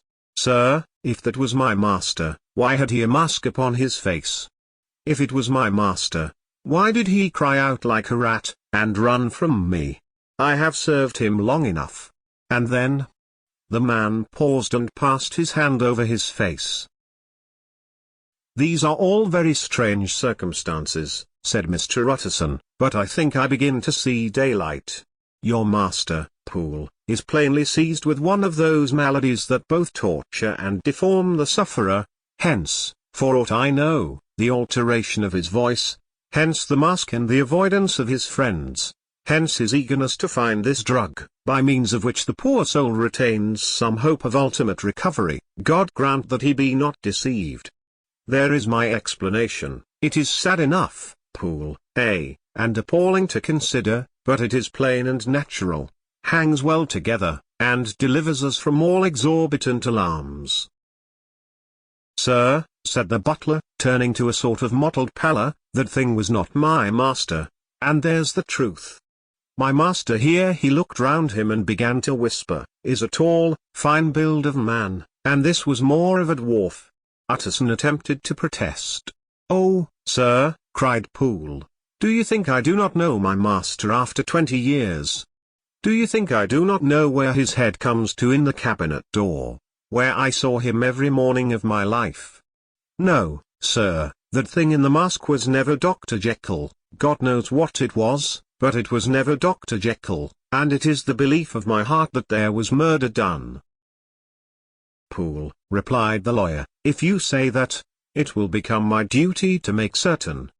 Much as I desire to spare your master's feelings, much as I am puzzled by this note which seems to prove him to be still alive, I shall consider it my duty to break in that door. Ah, Mr. Utterson, that's talking, cried the butler. And now comes the second question, resumed Utterson, who is going to do it? Why, you and me, sir, was the undaunted reply. That's very well said, returned the lawyer, and whatever comes of it, I shall make it my business to see you are no loser. There is an axe in the theatre, continued Poole, and you might take the kitchen poker for yourself. The lawyer took that rude but weighty instrument into his hand, and balanced it. Do you know, Poole, he said, looking up, that you and I are about to place ourselves in a position of some peril? You may say so, sir, indeed, returned the butler. It is well, then, that we should be frank, said the other. We both think more than we have said, let us make a clean breast. This masked figure that you saw, did you recognize it? Well, sir, it went so quick, and the creature was so doubled up, that I could hardly swear to that, was the answer. But if you mean, was it Mr. Hyde? Why, yes, I think it was. You see, it was much of the same bigness, and it had the same quick, light way with it, and then who else could have got in by the laboratory door? You have not forgot, sir, that at the time of the murder he had still the key with him? But that's not all. I don't know, Mr. Utterson, if you ever met this Mr. Hyde? Yes, said the lawyer, I once spoke with him. Then you must know as well as the rest of us that there was something queer about that gentleman, something that gave a man a turn, I don't know rightly how to say it, sir, beyond this, that you felt in your marrow kind of cold and thin. I own I felt something of what you describe, said Mr. Utterson. Quite so, sir, returned Poole. Well, when that masked thing like a monkey jumped from among the chemicals and whipped into the cabinet, it went down my spine like ice. Oh, I know it's not evidence, Mr. Utterson, I'm book-learned enough for that, but a man has his feelings, and I give you my Bible word it was Mr. Hyde. Said the lawyer. My fears incline to the same point. Evil, I fear, founded, evil was sure to come, of that connection. Truly, I believe you, I believe poor Harry is killed, and I believe his murderer, for what purpose, God alone can tell, is still lurking in his victim's room. Well, let our name be vengeance. Call Bradshaw. The footman came at the summons, very white and nervous. Put yourself together, Bradshaw, said the lawyer. This suspense, I know, is telling upon all of you, but it is now our intention to make an end of it. Poole, here, and I are going to force our way into the cabinet. If all is well, my shoulders are broad enough to bear the blame. Meanwhile, lest anything should really be amiss, or any malefactor seek to escape by the back, you and the boy must go round the corner with a pair of good sticks and take your post at the laboratory door. We give you 10 minutes, to get to your stations. As Bradshaw left, the lawyer looked at his watch. And now, Poole, let us get to ours, he said, and taking the poker under his arm, led the way into the yard. The scud had banked over the moon, and it was now quite dark. The wind, which only broke in puffs and draughts into that deep well of building, tossed the light of the candle to and fro about their steps, until they came into the shelter of the theatre, where they sat down silently to wait. London hummed solemnly all around, but nearer at hand, the stillness was only broken by the sounds of a footfall moving to and fro along the cabinet floor. "So it will walk all day, sir," whispered Poole, and the better part of the night. "Only when a new sample comes from the chemist, there's a bit of a break. Ah, it's an ill conscience that's such an enemy to rest. Ah, sir, there's blood foully shed in every step of it.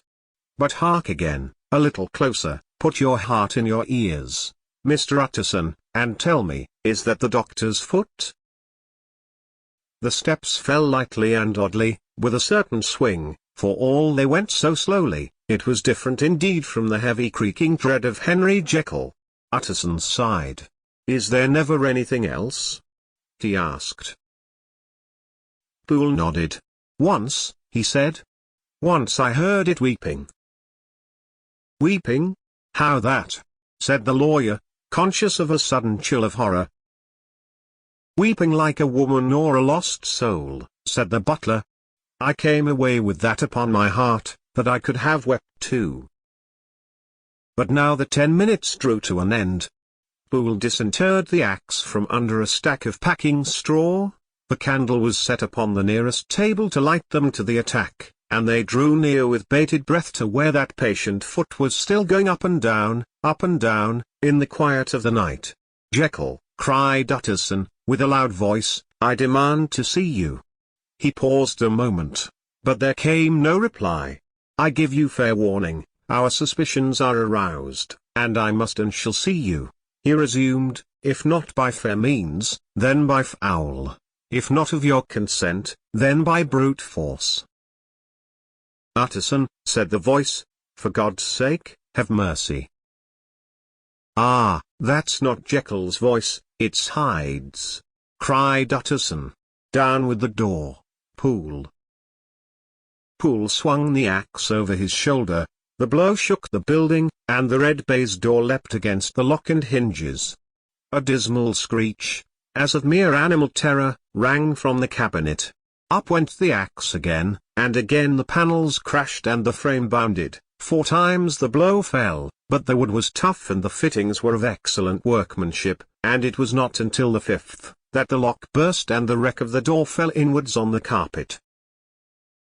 The besiegers, appalled by their own riot and the stillness that had succeeded, stood back a little and peered in. There lay the cabinet before their eyes in the quiet lamplight, a good fire glowing and chattering on the hearth, the kettle singing its thin strain, a drawer or two open, papers neatly set forth on the business table, and nearer the fire, the things laid out for tea. The quietest room, you would have said, and, but for the glazed presses full of chemicals, the most commonplace that night in London. Right in the middle there lay the body of a man sorely contorted and still twitching. They drew near on tiptoe, turned it on its back and beheld the face of Edward Hyde. He was dressed in clothes far too large for him, clothes of the doctor's bigness. The chords of his face still moved with a semblance of life, but life was quite gone, and by the crushed file in the hand and the strong smell of kernels that hung upon the air, Utterson knew that he was looking on the body of a self-destroyer. "We have come too late," he said sternly, "whether to save or punish. Hyde is gone to his account, and it only remains for us to find the body of your master." The far greater proportion of the building was occupied by the theatre, which filled almost the whole ground story and was lighted from above, and by the cabinet, which formed an upper story at one end and looked upon the court. A corridor joined the theatre to the door on the by-street, and with this the cabinet communicated separately by a second flight of stairs. There were besides a few dark closets and a spacious cellar. All these they now thoroughly examined. Each closet needed but a glance, for all were empty, and all, by the dust that fell from their doors, had stood long unopened. The cellar, indeed, was filled with crazy lumber, mostly dating from the times of the surgeon who was Jekyll's predecessor, but even as they opened the door they were advertised of the uselessness of further search, by the fall of a perfect mat of cobweb which had for years sealed up the entrance. Nowhere was there any trace of Henry Jekyll, dead or alive. Poole stamped on the flags of the corridor. "He must be buried here," he said, hearkening to the sound. "Or he may have fled," said Utterson, and he turned to examine the door in the by-street. It was locked, and lying nearby on the flags, they found the key, already stained with rust. "This does not look like use," observed the lawyer. "Use?" echoed Poole. "Do you not see, sir, it is broken? Much as if a man had stamped on it." Continued Utterson, "and the fractures, too, are rusty." The two men looked at each other with a scare. "This is beyond me, Poole," said the lawyer. "Let us go back to the cabinet." They mounted the stair in silence, and still with an occasional awe-struck glance at the dead body, proceeded more thoroughly to examine the contents of the cabinet. At one table, there were traces of chemical work, various measured heaps of some white salt being laid on glass saucers, as though for an experiment in which the unhappy man had been prevented. "That is the same drug that I was always bringing him," said Poole, and even as he spoke, the kettle with a startling noise boiled over. This brought them to the fireside, where the easy chair was drawn cosily up, and the tea things stood ready to the sitter's elbow, the very sugar in the cup. There were several books on a shelf, one lay beside the tea things open, and Utterson was amazed to find it a copy of a pious work, for which Jekyll had several times expressed a great esteem, annotated, in his own hand with startling blasphemies. Next, in the course of their review of the chamber, the searchers came to the cheval glass, into whose depths they looked with an involuntary horror, but it was so turned as to show them nothing but the rosy glow playing on the roof, the fire sparkling in 100 repetitions along the glazed front of the presses, and their own pale and fearful countenances stooping to look in. "This glass has seen some strange things, sir," whispered Poole. "And surely none stranger than itself," echoed the lawyer in the same tones. For what did Jekyll? He caught himself up at the word with a start, and then conquering the weakness, "What could Jekyll want with it?" he said. "You may say that," said Poole. Next they turned to the business table. On the desk, among the neat array of papers, a large envelope was uppermost, and bore, in the doctor's hand, the name of Mr. Utterson. The lawyer unsealed it, and several enclosures fell to the floor. The first was a will, drawn in the same eccentric terms as the one which he had returned 6 months before, to serve as a testament in case of death and as a deed of gift in case of disappearance, but in place of the name of Edward Hyde, the lawyer, with indescribable amazement, read the name of Gabriel John Utterson. He looked at Poole, and then back at the paper, and last of all at the dead malefactor stretched upon the carpet. "My head goes round," he said. "He has been all these days in possession. He had no cause to like me. He must have raged to see himself displaced, and he has not destroyed this document." He caught up the next paper. It was a brief note in the doctor's hand and dated at the top. "Oh, Poole," the lawyer cried, "he was alive and here this day. He cannot have been disposed of in so short a space. He must be still alive. He must have fled. And then, why fled? And how? And in that case, can we venture to declare this suicide? Oh, we must be careful. I foresee that we may yet involve your master in some dire catastrophe."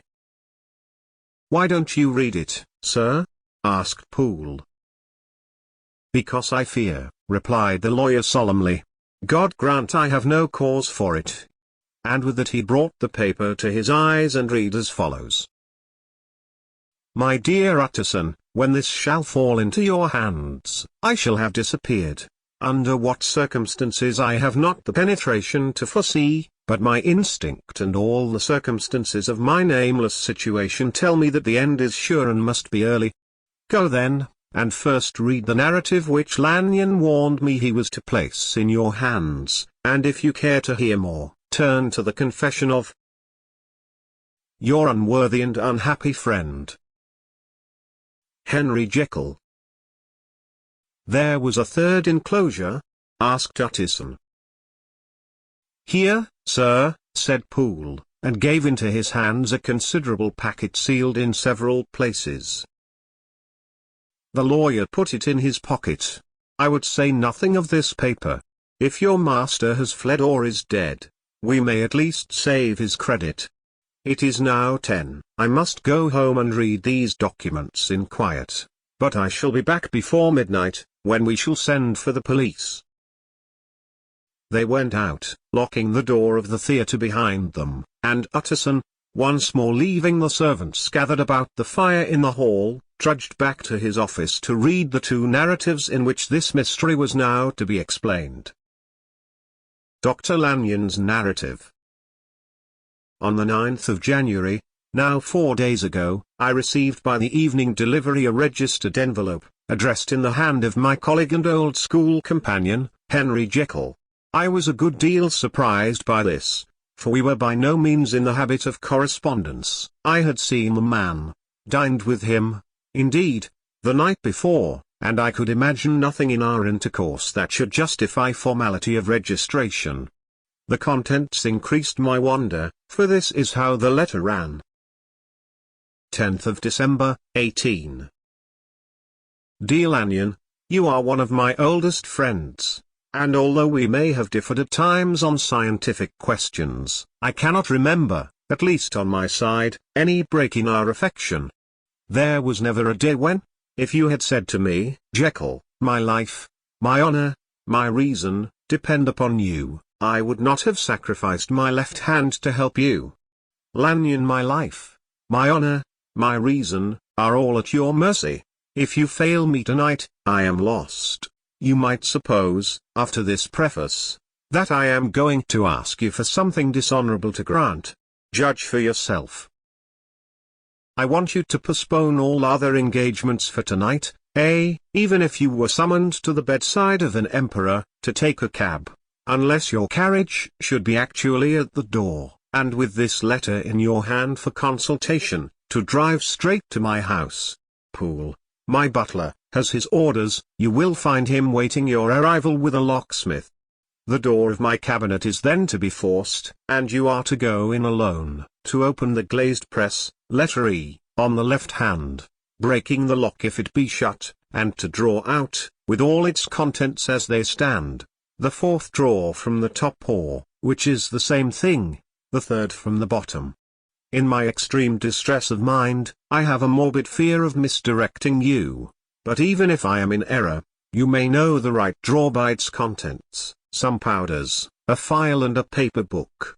This drawer I beg of you to carry back with you to Cavendish Square exactly as it stands. That is the first part of the service. Now for the second.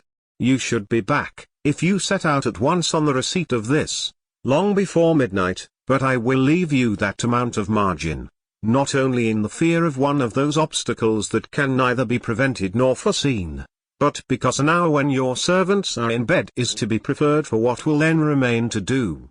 At midnight, then, I have to ask you to be alone in your consulting room, to admit with your own hand into the house a man who will present himself in my name, and to place in his hands the drawer that you will have brought with you from my cabinet. Then you will have played your part and earned my gratitude completely. 5 minutes afterwards, if you insist upon an explanation, you will have understood that these arrangements are of capital importance, and that by the neglect of one of them, fantastic as they must appear, you might have charged your conscience with my death or the shipwreck of my reason.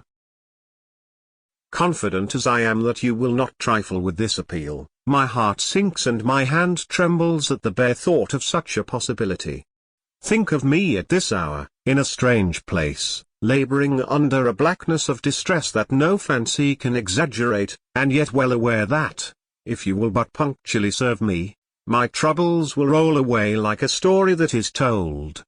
Serve me, my dear Lanyon, and save your friend, H.J. P.S. I had already sealed this up when a fresh terror struck upon my soul. It is possible that the post office may fail me, and this letter not come into your hands until tomorrow morning. In that case, dear Lanyon, do my errand when it shall be most convenient for you in the course of the day, and once more expect my messenger at midnight. It may then already be too late, and if that night passes without event, you will know that you have seen the last of Henry Jekyll. Upon the reading of this letter, I made sure my colleague was insane, but till that was proved beyond the possibility of doubt, I felt bound to do as he requested. The less I understood of this farrago, the less I was in a position to judge of its importance, and an appeal so worded could not be set aside without a grave responsibility. I rose accordingly from table, got into a hansom, and drove straight to Jekyll's house. The butler was awaiting my arrival. He had received by the same post as mine a registered letter of instruction, and had sent at once for a locksmith and a carpenter. The tradesmen came while we were yet speaking, and we moved in a body to old Dr. Denman's surgical theatre, from which, as you are doubtless aware, Jekyll's private cabinet is most conveniently entered. The door was very strong, the lock excellent. The carpenter avowed he would have great trouble and have to do much damage, if force were to be used, and the locksmith was near despair. But this last was a handy fellow, and after 2 hours' work, the door stood open. The press marked T was unlocked, and I took out the drawer, had it filled up with straw and tied in a sheet, and returned with it to Cavendish Square. Here I proceeded to examine its contents. The powders were neatly enough made up, but not with the nicety of the dispensing chemist, so that it was plain they were of Jekyll's private manufacture, and when I opened one of the wrappers I found what seemed to me a simple crystalline salt of a white color. The phial, to which I next turned my attention, might have been about half full of a blood-red liquor, which was highly pungent to the sense of smell and seemed to me to contain phosphorus and some volatile ether. At the other ingredients I could make no guess. The book was an ordinary version book and contained little but a series of dates. These covered a period of many years, but I observed that the entries ceased nearly a year ago and quite abruptly. Here and there a brief remark was appended to a date, usually no more than a single word, double occurring perhaps 6 times in a total of several hundred entries, and once very early in the list and followed by several marks of exclamation. Total failure. All this, though it whetted my curiosity, told me little that was definite. Here were a phial of some salt, and the record of a series of experiments that had led, like too many of Jekyll's investigations, to no end of practical usefulness. How could the presence of these articles in my house affect either the honor, the sanity, or the life of my flighty colleague? If his messenger could go to one place, why could he not go to another? And even granting some impediment, why was this gentleman to be received by me in secret? The more I reflected, the more convinced I grew that I was dealing with a case of cerebral disease, and though I dismissed my servants to bed, I loaded an old revolver, that I might be found in some posture of self-defense. 12 o'clock had scarce rung out over London, ere the knocker sounded very gently on the door. I went myself at the summons, and found a small man crouching against the pillars of the portico.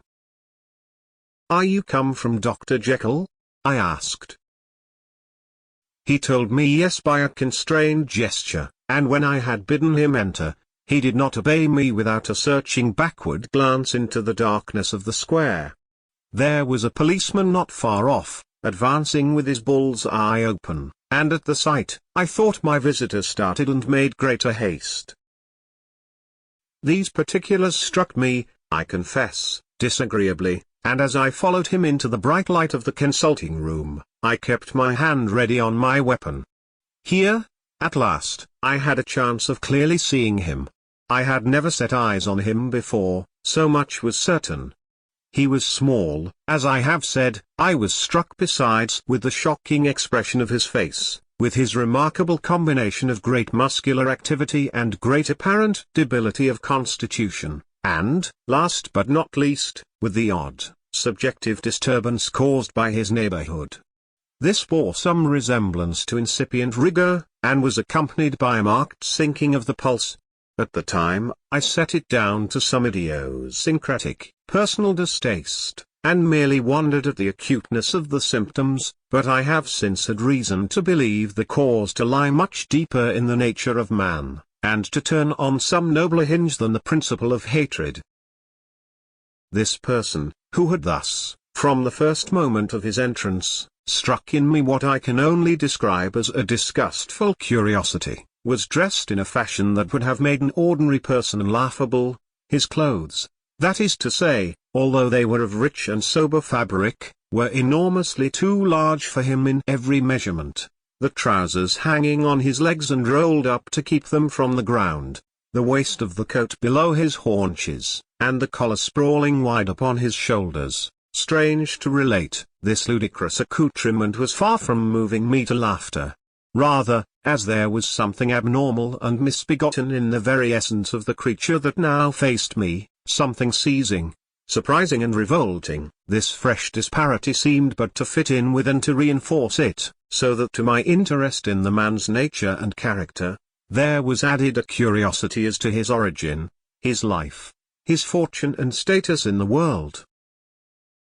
These observations, though they have taken so great a space to be set down in, were yet the work of a few seconds. My visitor was, indeed, on fire with sombre excitement. "Have you got it?" he cried. "Have you got it?" And so lively was his impatience that he even laid his hand upon my arm and sought to shake me. I put him back, conscious at his touch of a certain icy pang along my blood. "Come, sir," said I. "You forget that I have not yet the pleasure of your acquaintance. Be seated, if you please."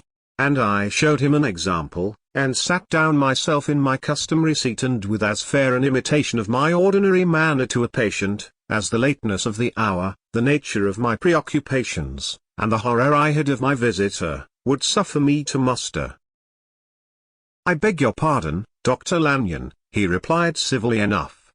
"What you say is very well founded, and my impatience has shown its heels to my politeness.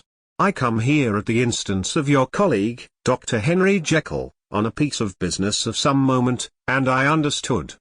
He paused and put his hand to his throat, and I could see, in spite of his collected manner, that he was wrestling against the approaches of the hysteria. I understood, a draw. But here I took pity on my visitor's suspense, and some perhaps on my own growing curiosity. "There it is, sir," said I, pointing to the drawer, where it lay on the floor behind the table and still covered with the sheet. He sprang to it, and then paused, and laid his hand upon his heart. I could hear his teeth grate with the convulsive action of his jaws, and his face was so ghastly to see that I grew alarmed both for his life and reason.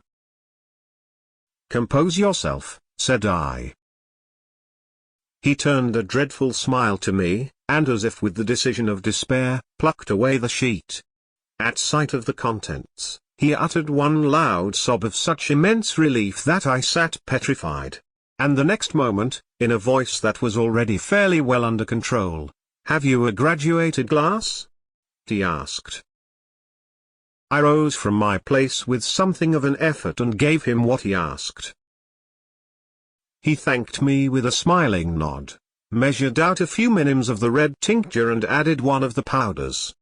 The mixture, which was at first of a reddish hue, began, in proportion as the crystals melted, to brighten in color, to effervesce audibly, and to throw off small fumes of vapor. Suddenly and at the same moment, the ebullition ceased and the compound changed to a dark purple, which faded again more slowly to a watery green. My visitor, who had watched these metamorphoses with a keen eye, smiled, set down the glass upon the table, and then turned and looked upon me with an air of scrutiny. "And now, said he, to settle what remains. Will you be wise? Will you be guided? Will you suffer me to take this glass in my hand and to go forth from your house without further parley? Or has the greed of curiosity too much command of you? Think before you answer, for it shall be done as you decide. As you decide, you shall be left as you were before, and neither richer nor wiser, unless the sense of service rendered to a man in mortal distress may be counted as a kind of riches of the soul. Or, if you shall so prefer to choose, a new province of knowledge and new avenues to fame and power shall be laid open to you, here, in this room, upon the instant, and your sight shall be blasted by a prodigy to stagger the unbelief of Satan. Sir, said I, affecting a coolness that I was far from truly possessing, you speak enigmas, and you will perhaps not wonder that I hear you with no very strong impression of belief. But I have gone too far in the way of inexplicable services to pause before I see the end. It is well, replied my visitor. Lanyon, you remember your vows. What follows is under the seal of our profession.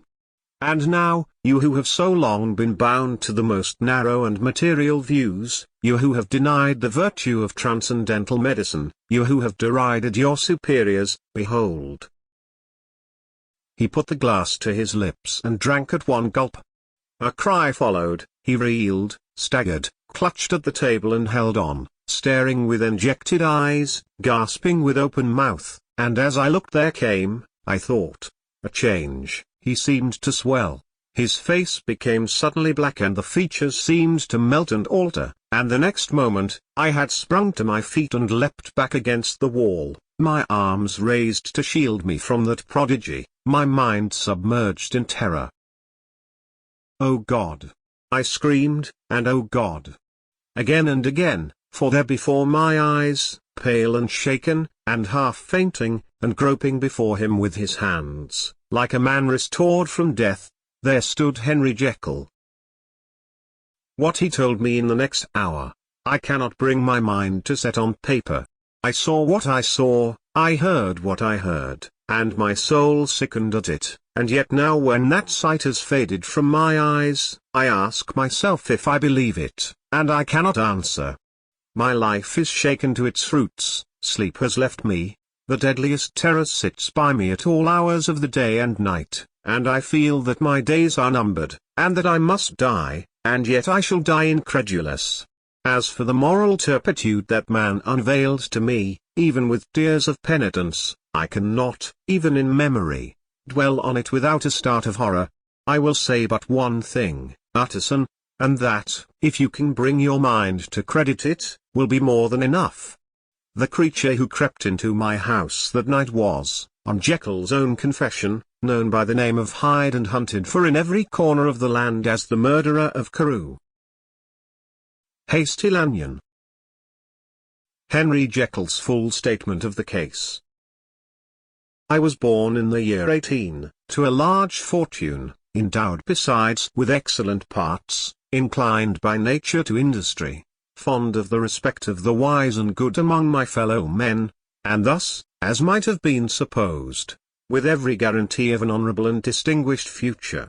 And indeed the worst of my faults was a certain impatient gaiety of disposition, such as has made the happiness of many, but such as I found it hard to reconcile with my imperious desire to carry my head high, and wear a more than commonly grave countenance before the public. Hence it came about that I concealed my pleasures, and that when I reached years of reflection, and began to look round me and take stock of my progress and position in the world, I stood already committed to a profound duplicity of me. Many a man would have even blazoned such irregularities as I was guilty of, but from the high views that I had set before me, I regarded and hid them with an almost morbid sense of shame.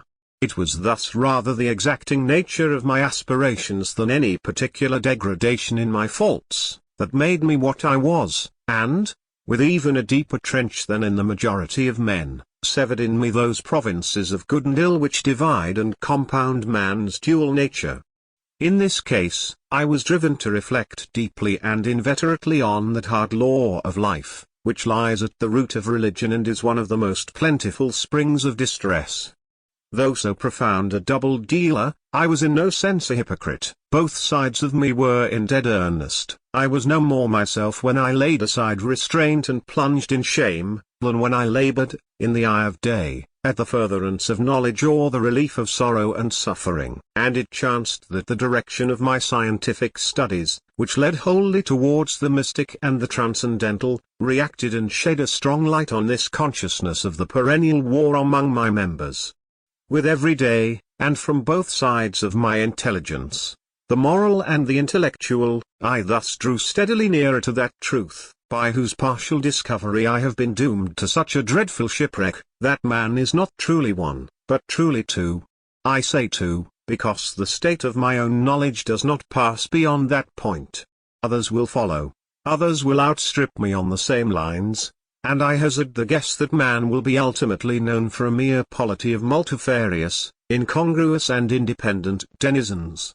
I, for my part, from the nature of my life, advanced infallibly in one direction and in one direction only. It was on the moral side, and in my own person, that I learned to recognize the thorough and primitive duality of man. I saw that, of the two natures that contended in the field of my consciousness, even if I could rightly be said to be either, it was only because I was radically both, and from an early date, even before the course of my scientific discoveries had begun to suggest the most naked possibility of such a miracle, I had learned to dwell with pleasure, as a beloved daydream, on the thought of the separation of these elements. If each, I told myself, could be housed in separate identities, life would be relieved of all that was unbearable. The unjust might go his way, delivered from the aspirations and remorse of his more upright twin, and the just could walk steadfastly and securely on his upward path, doing the good things in which he found his pleasure, and no longer exposed to disgrace and penitence by the hands of this extraneous evil. It was the curse of mankind that these incongruous faggots were thus bound together, that in the agonized womb of consciousness, these polar twins should be continuously struggling. How, then, were they dissociated? I was so far in my reflections when, as I have said, a sidelight began to shine upon the subject from the laboratory table. I began to perceive more deeply than it has ever yet been stated, the trembling immateriality, the mist-like transience, of this seemingly so solid body in which we walk attired. Certain agents I found to have the power to shake and pluck back that fleshly vestment, even as a wind might toss the curtains of a pavilion. For two good reasons, I will not enter deeply into this scientific branch of my confession.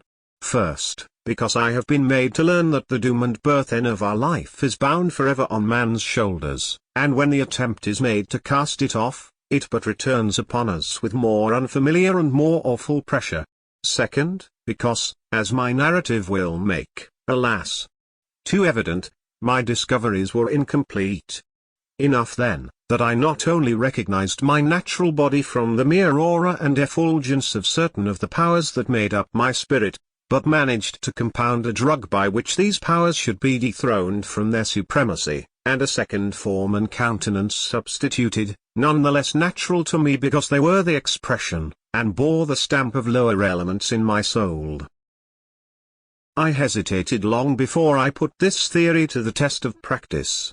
I knew well that I risked death, for any drug that so potently controlled and shook the very fortress of identity, might, by the least scruple of an overdose or at the least inopportunity in the moment of exhibition, utterly blot out that immaterial tabernacle which I looked to it to change. But the temptation of a discovery so singular and profound at last overcame the suggestions of alarm. I had long since prepared my tincture. I purchased at once, from a firm of wholesale chemists, a large quantity of a particular salt which I knew, from my experiments, to be the last ingredient required, and late one accursed night, I compounded the elements, watched them boil and smoke together in the glass, and when the ebullition had subsided, with a strong glow of courage, drank off the potion. The most racking pangs succeeded, a grinding in the bones, deadly nausea, and a horror of the spirit that cannot be exceeded at the hour of birth or death. Then these agonies began swiftly to subside, and I came to myself as if out of a great sickness. There was something strange in my sensations, something indescribably new and, from its very novelty, incredibly sweet. I felt younger, lighter, happier in body. Within I was conscious of a heady recklessness. A current of disordered sensual images running like a mill race in my fancy, a solution of the bonds of obligation, an unknown but not an innocent freedom of the soul. I knew myself, at the first breath of this new life, to be more wicked, tenfold more wicked, sold a slave to my original evil, and the thought, in that moment, braced and delighted me like wine. I stretched out my hands, exulting in the freshness of these sensations, and in the act, I was suddenly aware that I had lost in stature. There was no mirror, at that date, in my room. That which stands beside me as I write, was brought there later on and for the very purpose of these transformations.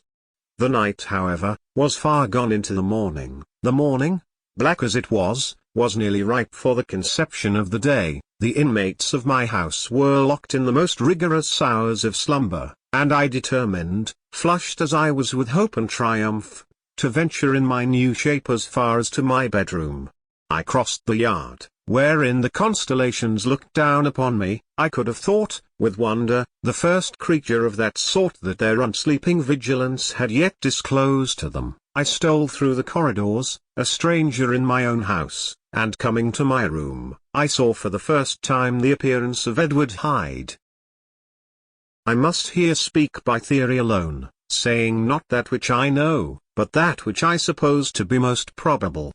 The evil side of my nature, to which I had now transferred the stamping efficacy, was less robust and less developed than the good which I had just deposed. Again, in the course of my life, which had been, after all, 9/10 a life of effort, virtue and control, it had been much less exercised and much less exhausted. And hence, as I think, it came about that Edward Hyde was so much smaller, slighter and younger than Henry Jekyll. Even as good shone upon the countenance of the one, evil was written broadly and plainly on the face of the other. Evil besides, which I must still believe to be the lethal side of man, had left on that body an imprint of deformity and decay. And yet when I looked upon that ugly idol in the glass, I was conscious of no repugnance, rather of a leap of welcome. This, too, was myself. It seemed natural and human. In my eyes it bore a livelier image of the spirit. It seemed more express and single, than the imperfect and divided countenance I had been hitherto accustomed to call mine. And in so far I was doubtless right. I have observed that when I wore the semblance of Edward Hyde, none could come near to me at first without a visible misgiving of the flesh. This, as I take it, was because all human beings, as we meet them, are commingled out of good and evil, and Edward Hyde, alone in the ranks of mankind, was pure evil. I lingered but a moment at the mirror. The second and conclusive experiment had yet to be attempted. It yet remained to be seen if I had lost my identity beyond redemption and must flee before daylight from a house that was no longer mine, and hurrying back to my cabinet, I once more prepared and drank the cup, once more suffered the pangs of dissolution, and came to myself once more with the character, the stature and the face of Henry Jekyll. That night I had come to the fatal crossroads. Had I approached my discovery in a more noble spirit, had I risked the experiment while under the empire of generous or pious aspirations, all must have been otherwise, and from these agonies of death and birth, I had come forth an angel instead of a fiend. The drug had no discriminating action. It was neither diabolical nor divine, it but shook the doors of the prison house of my disposition, and like the captives of Philippi, that which stood within ran forth. At that time my virtue slumbered, my evil, kept awake by ambition, was alert and swift to seize the occasion, and the thing that was projected was Edward Hyde. Hence, although I had now two characters as well as two appearances, one was wholly evil, and the other was still the old Henry Jekyll, that incongruous compound of whose reformation and improvement I had already learned to despair. The movement was thus wholly toward the worse. Even at that time, I had not conquered my aversions to the dryness of a life of study. I would still be merrily disposed at times, and as my pleasures were, to say the least, undignified, and I was not only well known and highly considered, but growing towards the elderly man, this incoherency of my life was daily growing more unwelcome. It was on this side that my new power tempted me until I fell in slavery. I had but to drink the cup, to doff at once the body of the noted professor, and to assume, like a thick cloak, that of Edward Hyde. I smiled at the notion.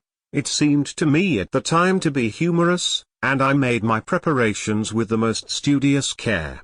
I took and furnished that house in Soho, to which Hyde was tracked by the police, and engaged as a housekeeper a creature whom I knew well to be silent and unscrupulous.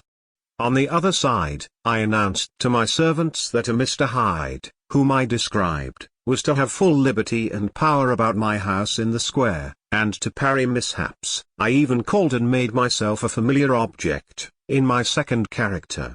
I next drew up that will to which you so much objected, so that if anything befell me in the person of Dr. Jekyll, I could enter on that of Edward Hyde without pecuniary loss. And thus fortified, as I supposed, on every side, I began to profit by the strange immunities of my position. Men have before hired bravos to transact their crimes, while their own person and reputation sat under shelter. I was the first that ever did so for his pleasures. I was the first that could plod in the public eye with a load of genial respectability, and in a moment, like a schoolboy, strip off these lendings and spring headlong into the sea of liberty. But for me, in my impenetrable mantle, the safety was complete. Think of it, I did not even exist. Let me but escape into my laboratory door, give me but a second or two to mix and swallow the draught that I had always standing ready, and whatever he had done, Edward Hyde would pass away like the stain of breath upon a mirror, and there in his stead, quietly at home, trimming the midnight lamp in his study, a man who could afford to laugh at suspicion, would be Henry Jekyll. The pleasures which I made haste to seek in my disguise were, as I have said, undignified. I would scarce use a harder term. But in the hands of Edward Hyde, they soon began to turn toward the monstrous.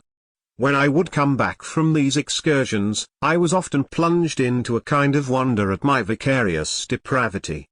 This familiar that I called out of my own soul, and sent forth alone to do his good pleasure, was a being inherently malign and villainous, his every act and thought centered on self, drinking pleasure with bestial avidity from any degree of torture to another, relentless like a man of stone.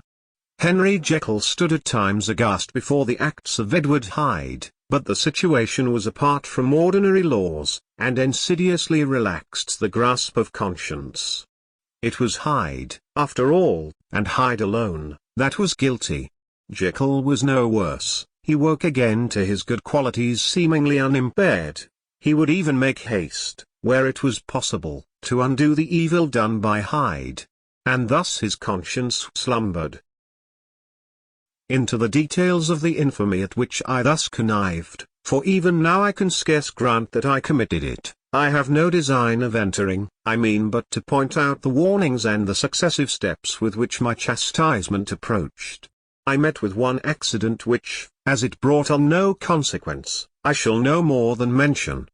An act of cruelty to a child aroused against me the anger of a passer-by, whom I recognized the other day in the person of your kinsman. The doctor and the child's family joined him.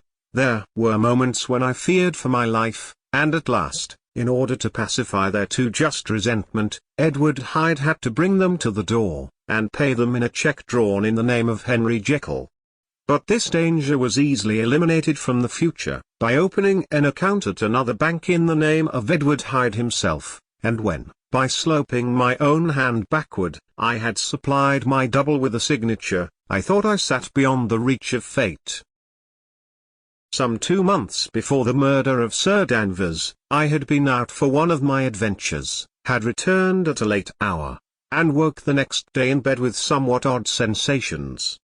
It was in vain I looked about me, In vain I saw the decent furniture and tall proportions of my room in the square. In vain that I recognized the pattern of the bed curtains and the design of the mahogany frame. Something still kept insisting that I was not where I was, that I had not wakened where I seemed to be, but in the little room in Soho where I was accustomed to sleep in the body of Edward Hyde. I smiled to myself, and in my psychological way, began lazily to inquire into the elements of this illusion. Occasionally, even as I did so, dropping back into a comfortable morning doze. I was still so engaged when, in one of my more wakeful moments, my eyes fell upon my hand. Now the hand of Henry Jekyll, as you have often remarked, was professional in shape and size. It was large, firm, white and comely. But the hand which I now saw, clearly enough, in the yellow light of a mid-London morning, lying half shut on the bedclothes, was lean, corder, knuckly, of a dusky pallor and thickly shaded with a swart growth of hair. It was the hand of Edward Hyde. I must have stared upon it for near half a minute, sunk as I was in the mere stupidity of wonder, before terror woke up in my breast as sudden and startling as the crash of cymbals, and bounding from my bed I rushed to the mirror. At the sight that met my eyes, my blood was changed into something exquisitely thin and icy. Yes, I had gone to bed Henry Jekyll, I had awakened Edward Hyde. How was this to be explained? I asked myself. And then, with another bound of terror, how was it to be remedied? It was well on in the morning. The servants were up, all my drugs were in the cabinet, a long journey down 2 pairs of stairs, through the back passage, across the open court and through the anatomical theatre, from where I was then standing horror-struck. It might indeed be possible to cover my face, but of what use was that, when I was unable to conceal the alteration in my stature? And then with an overpowering sweetness of relief, it came back upon my mind that the servants were already used to the coming and going of my second self. I had soon dressed, as well as I was able, in clothes of my own size, had soon passed through the house, where Bradshaw stared and drew back at seeing Mr. Hyde at such an hour and in such a strange array, and 10 minutes later, Dr. Jekyll had returned to his own shape and was sitting down, with a darkened brow, to make a feint of breakfasting. Small indeed was my appetite. This inexplicable incident, this reversal of my previous experience, seemed, like the Babylonian finger on the wall, to be spelling out the letters of my judgment, and I began to reflect more seriously than ever before on the issues and possibilities of my double existence. That part of me which I had the power of projecting, had lately been much exercised and nourished.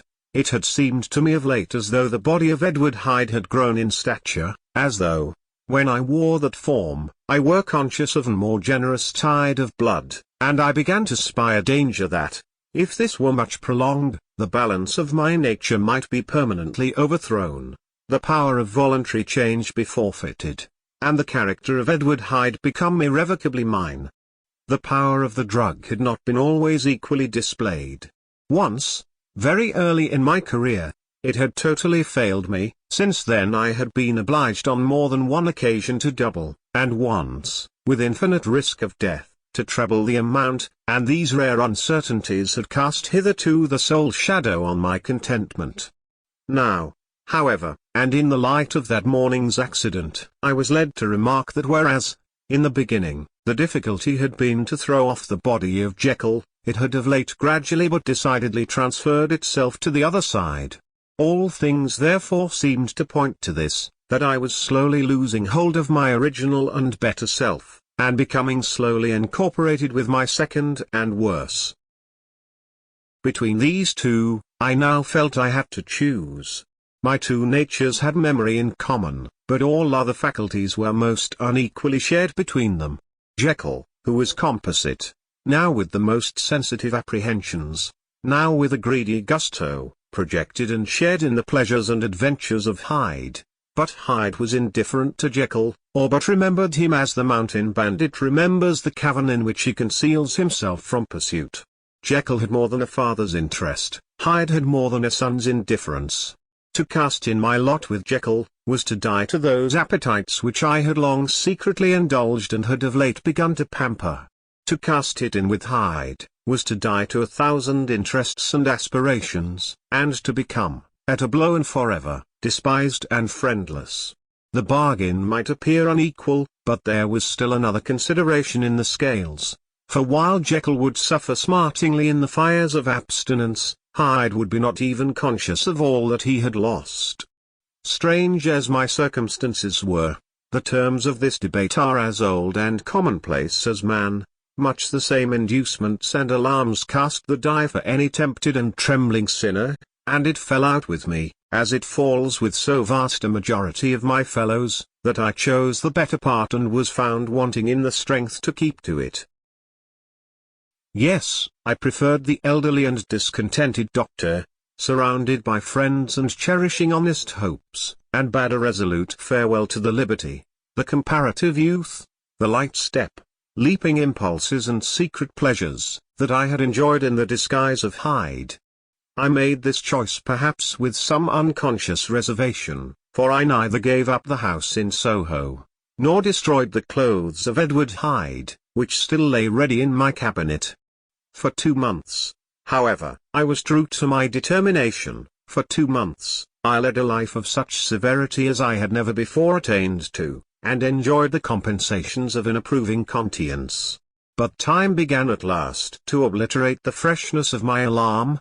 The praises of conscience began to grow into a thing of course. I began to be tortured with throes and longings, as of Hyde struggling after freedom, and at last, in an hour of moral weakness, I once again compounded and swallowed the transforming draught. I do not suppose that, when a drunkard reasons with himself upon his vice, he is once out of 500 times affected by the dangers that he runs through his brutish, physical insensibility. Neither had I, long as I had considered my position, made enough allowance for the complete moral insensibility and insensate readiness to evil, which were the leading characters of Edward Hyde. Yet it was by these that I was punished. My devil had been long gauged. He came out roaring. I was conscious, even when I took the draught, of a more unbridled, a more furious propensity to ill. It must have been this, I suppose, that stirred in my soul that tempest of impatience with which I listened to the civilities of my unhappy victim. I declare, at least, before God, no man morally sane could have been guilty of that crime upon so pitiful a provocation, and that I struck in no more reasonable spirit than that in which a sick child may break a plaything. But I had voluntarily stripped myself of all those balancing instincts by which even the worst of us continues to walk with some degree of steadiness among temptations, and in my case, to be tempted, however slightly, was to fall. Instantly the spirit of hell awoke in me and raged. With a transport of glee, I mauled the unresisting body, tasting delight from every blow, and it was not till weariness had begun to succeed, that I was suddenly, in the top fit of my delirium, struck through the heart by a cold thrill of terror. A mist dispersed, I saw my life to be forfeit, and fled from the scene of these excesses, at once glorying and trembling, my lust of evil gratified and stimulated, my love of life screwed to the topmost peg. I ran to the house in Soho, and, to make assurance doubly sure, destroyed my papers.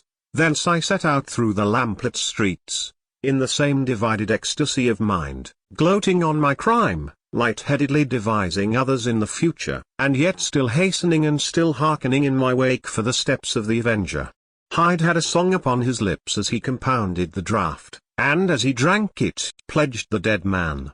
The pangs of transformation had not done tearing him, before Henry Jekyll, with streaming tears of gratitude and remorse, had fallen upon his knees and lifted his clasped hands to God. The veil of self-indulgence was rent from head to foot.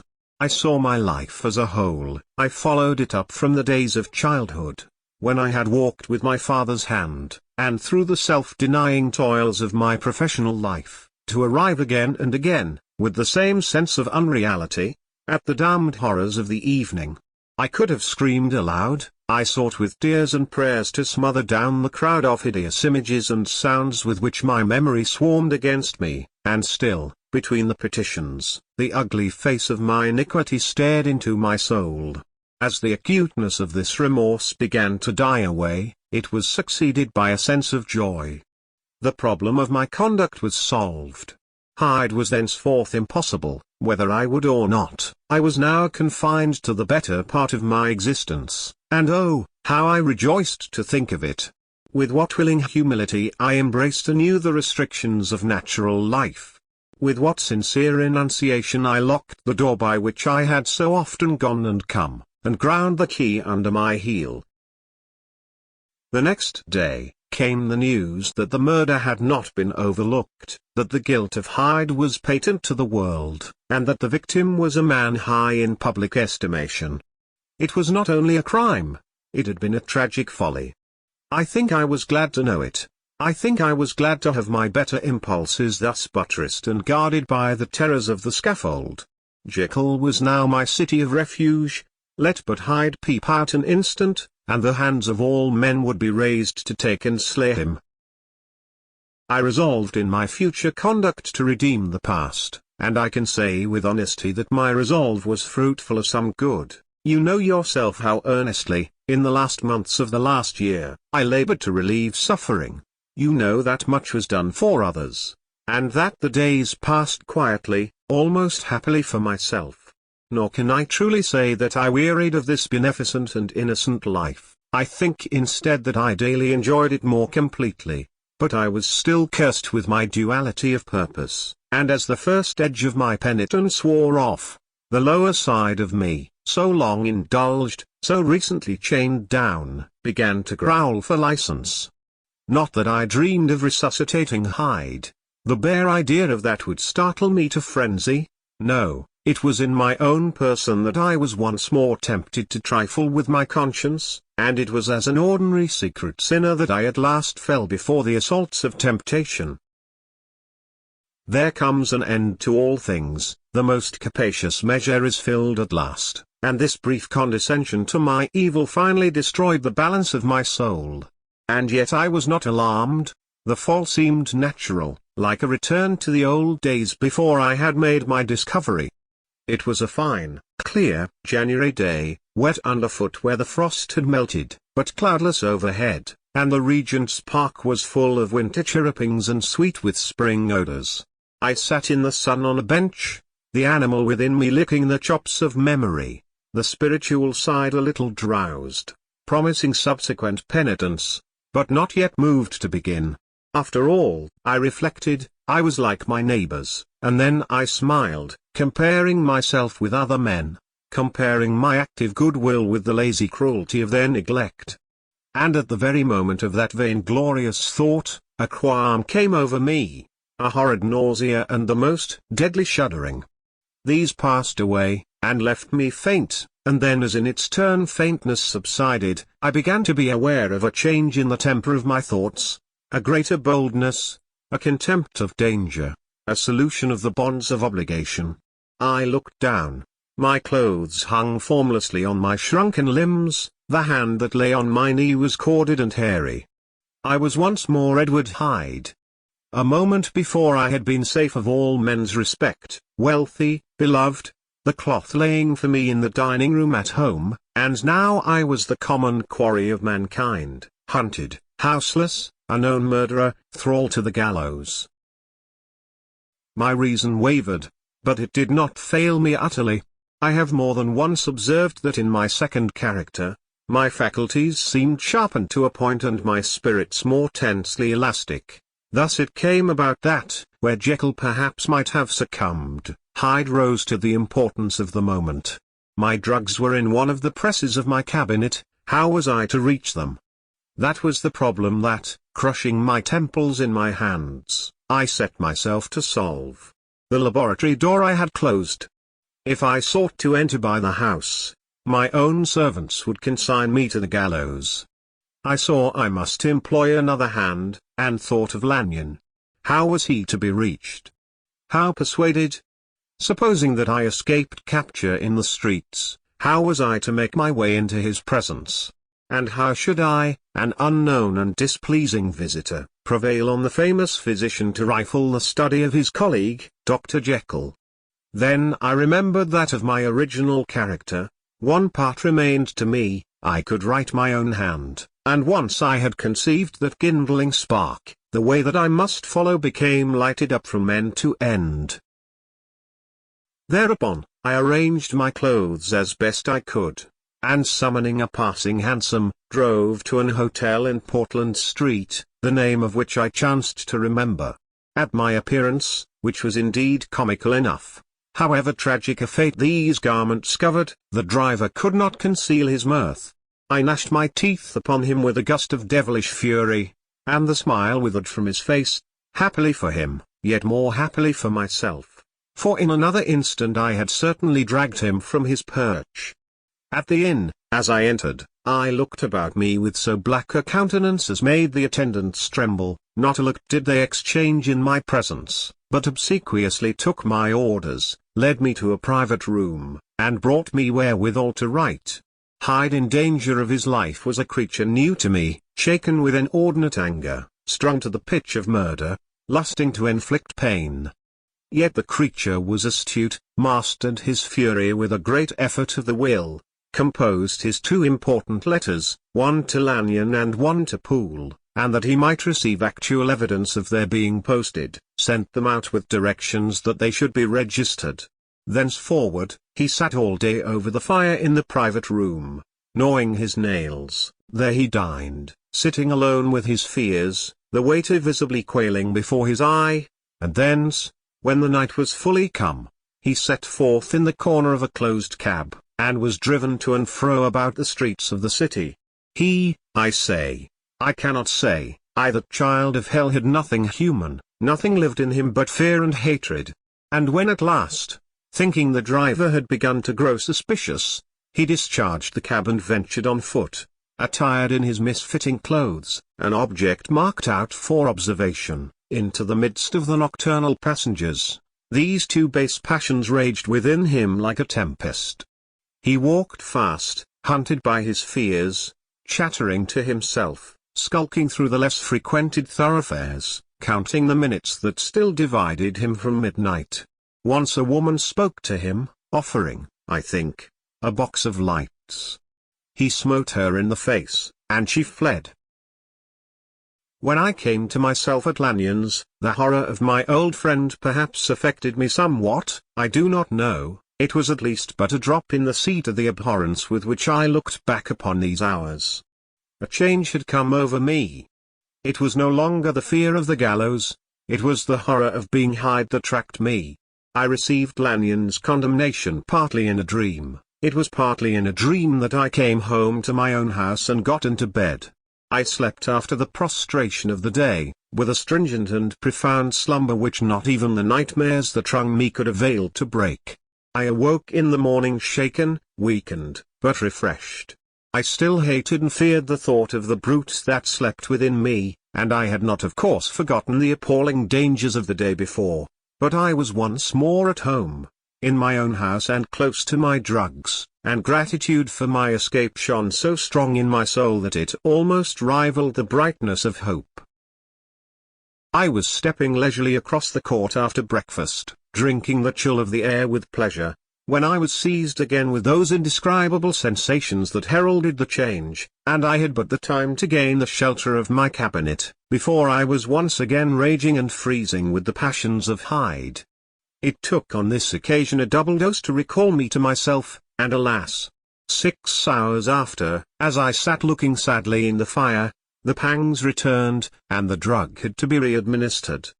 In short, from that day forth it seemed only by a great effort as of gymnastics, and only under the immediate stimulation of the drug, that I was able to wear the countenance of Jekyll. At all hours of the day and night, I would be taken with the premonitory shudder. Above all, if I slept, or even dozed for a moment in my chair, it was always as Hyde that I awakened. Under the strain of this continually impending doom and by the sleeplessness to which I now condemned myself, even beyond what I had thought possible to man, I became, in my own person, a creature eaten up and emptied by fever, languidly weak both in body and mind, and solely occupied by one thought, the horror of my other self. But when I slept, or when the virtue of the medicine wore off, I would leap almost without transition, for the pangs of transformation grew daily less marked, into the possession of a fancy brimming with images of terror, a soul boiling with causeless hatreds, and a body that seemed not strong enough to contain the raging energies of life. The powers of Hyde seemed to have grown with the sickliness of Jekyll. And certainly the hate that now divided them was equal on each side. With Jekyll, it was a thing of vital instinct. He had now seen the full deformity of that creature that shared with him some of the phenomena of consciousness, and was co-heir with him to death, and beyond these links of community, which in themselves made the most poignant part of his distress, he thought of Hyde, for all his energy of life, as of something not only hellish but inorganic. This was the shocking thing, that the slime of the pit seemed to utter cries and voices, that the amorphous dust gesticulated and sinned, that what was dead, and had no shape, should usurp the offices of life. And this again, that insurgent horror was knit to him closer than a wife, closer than an eye, lay caged in his flesh, where he heard it mutter and felt it struggle to be born, and at every hour of weakness, and in the confidence of slumber, prevailed against him, and deposed him out of life. The hatred of Hyde for Jekyll was of a different order.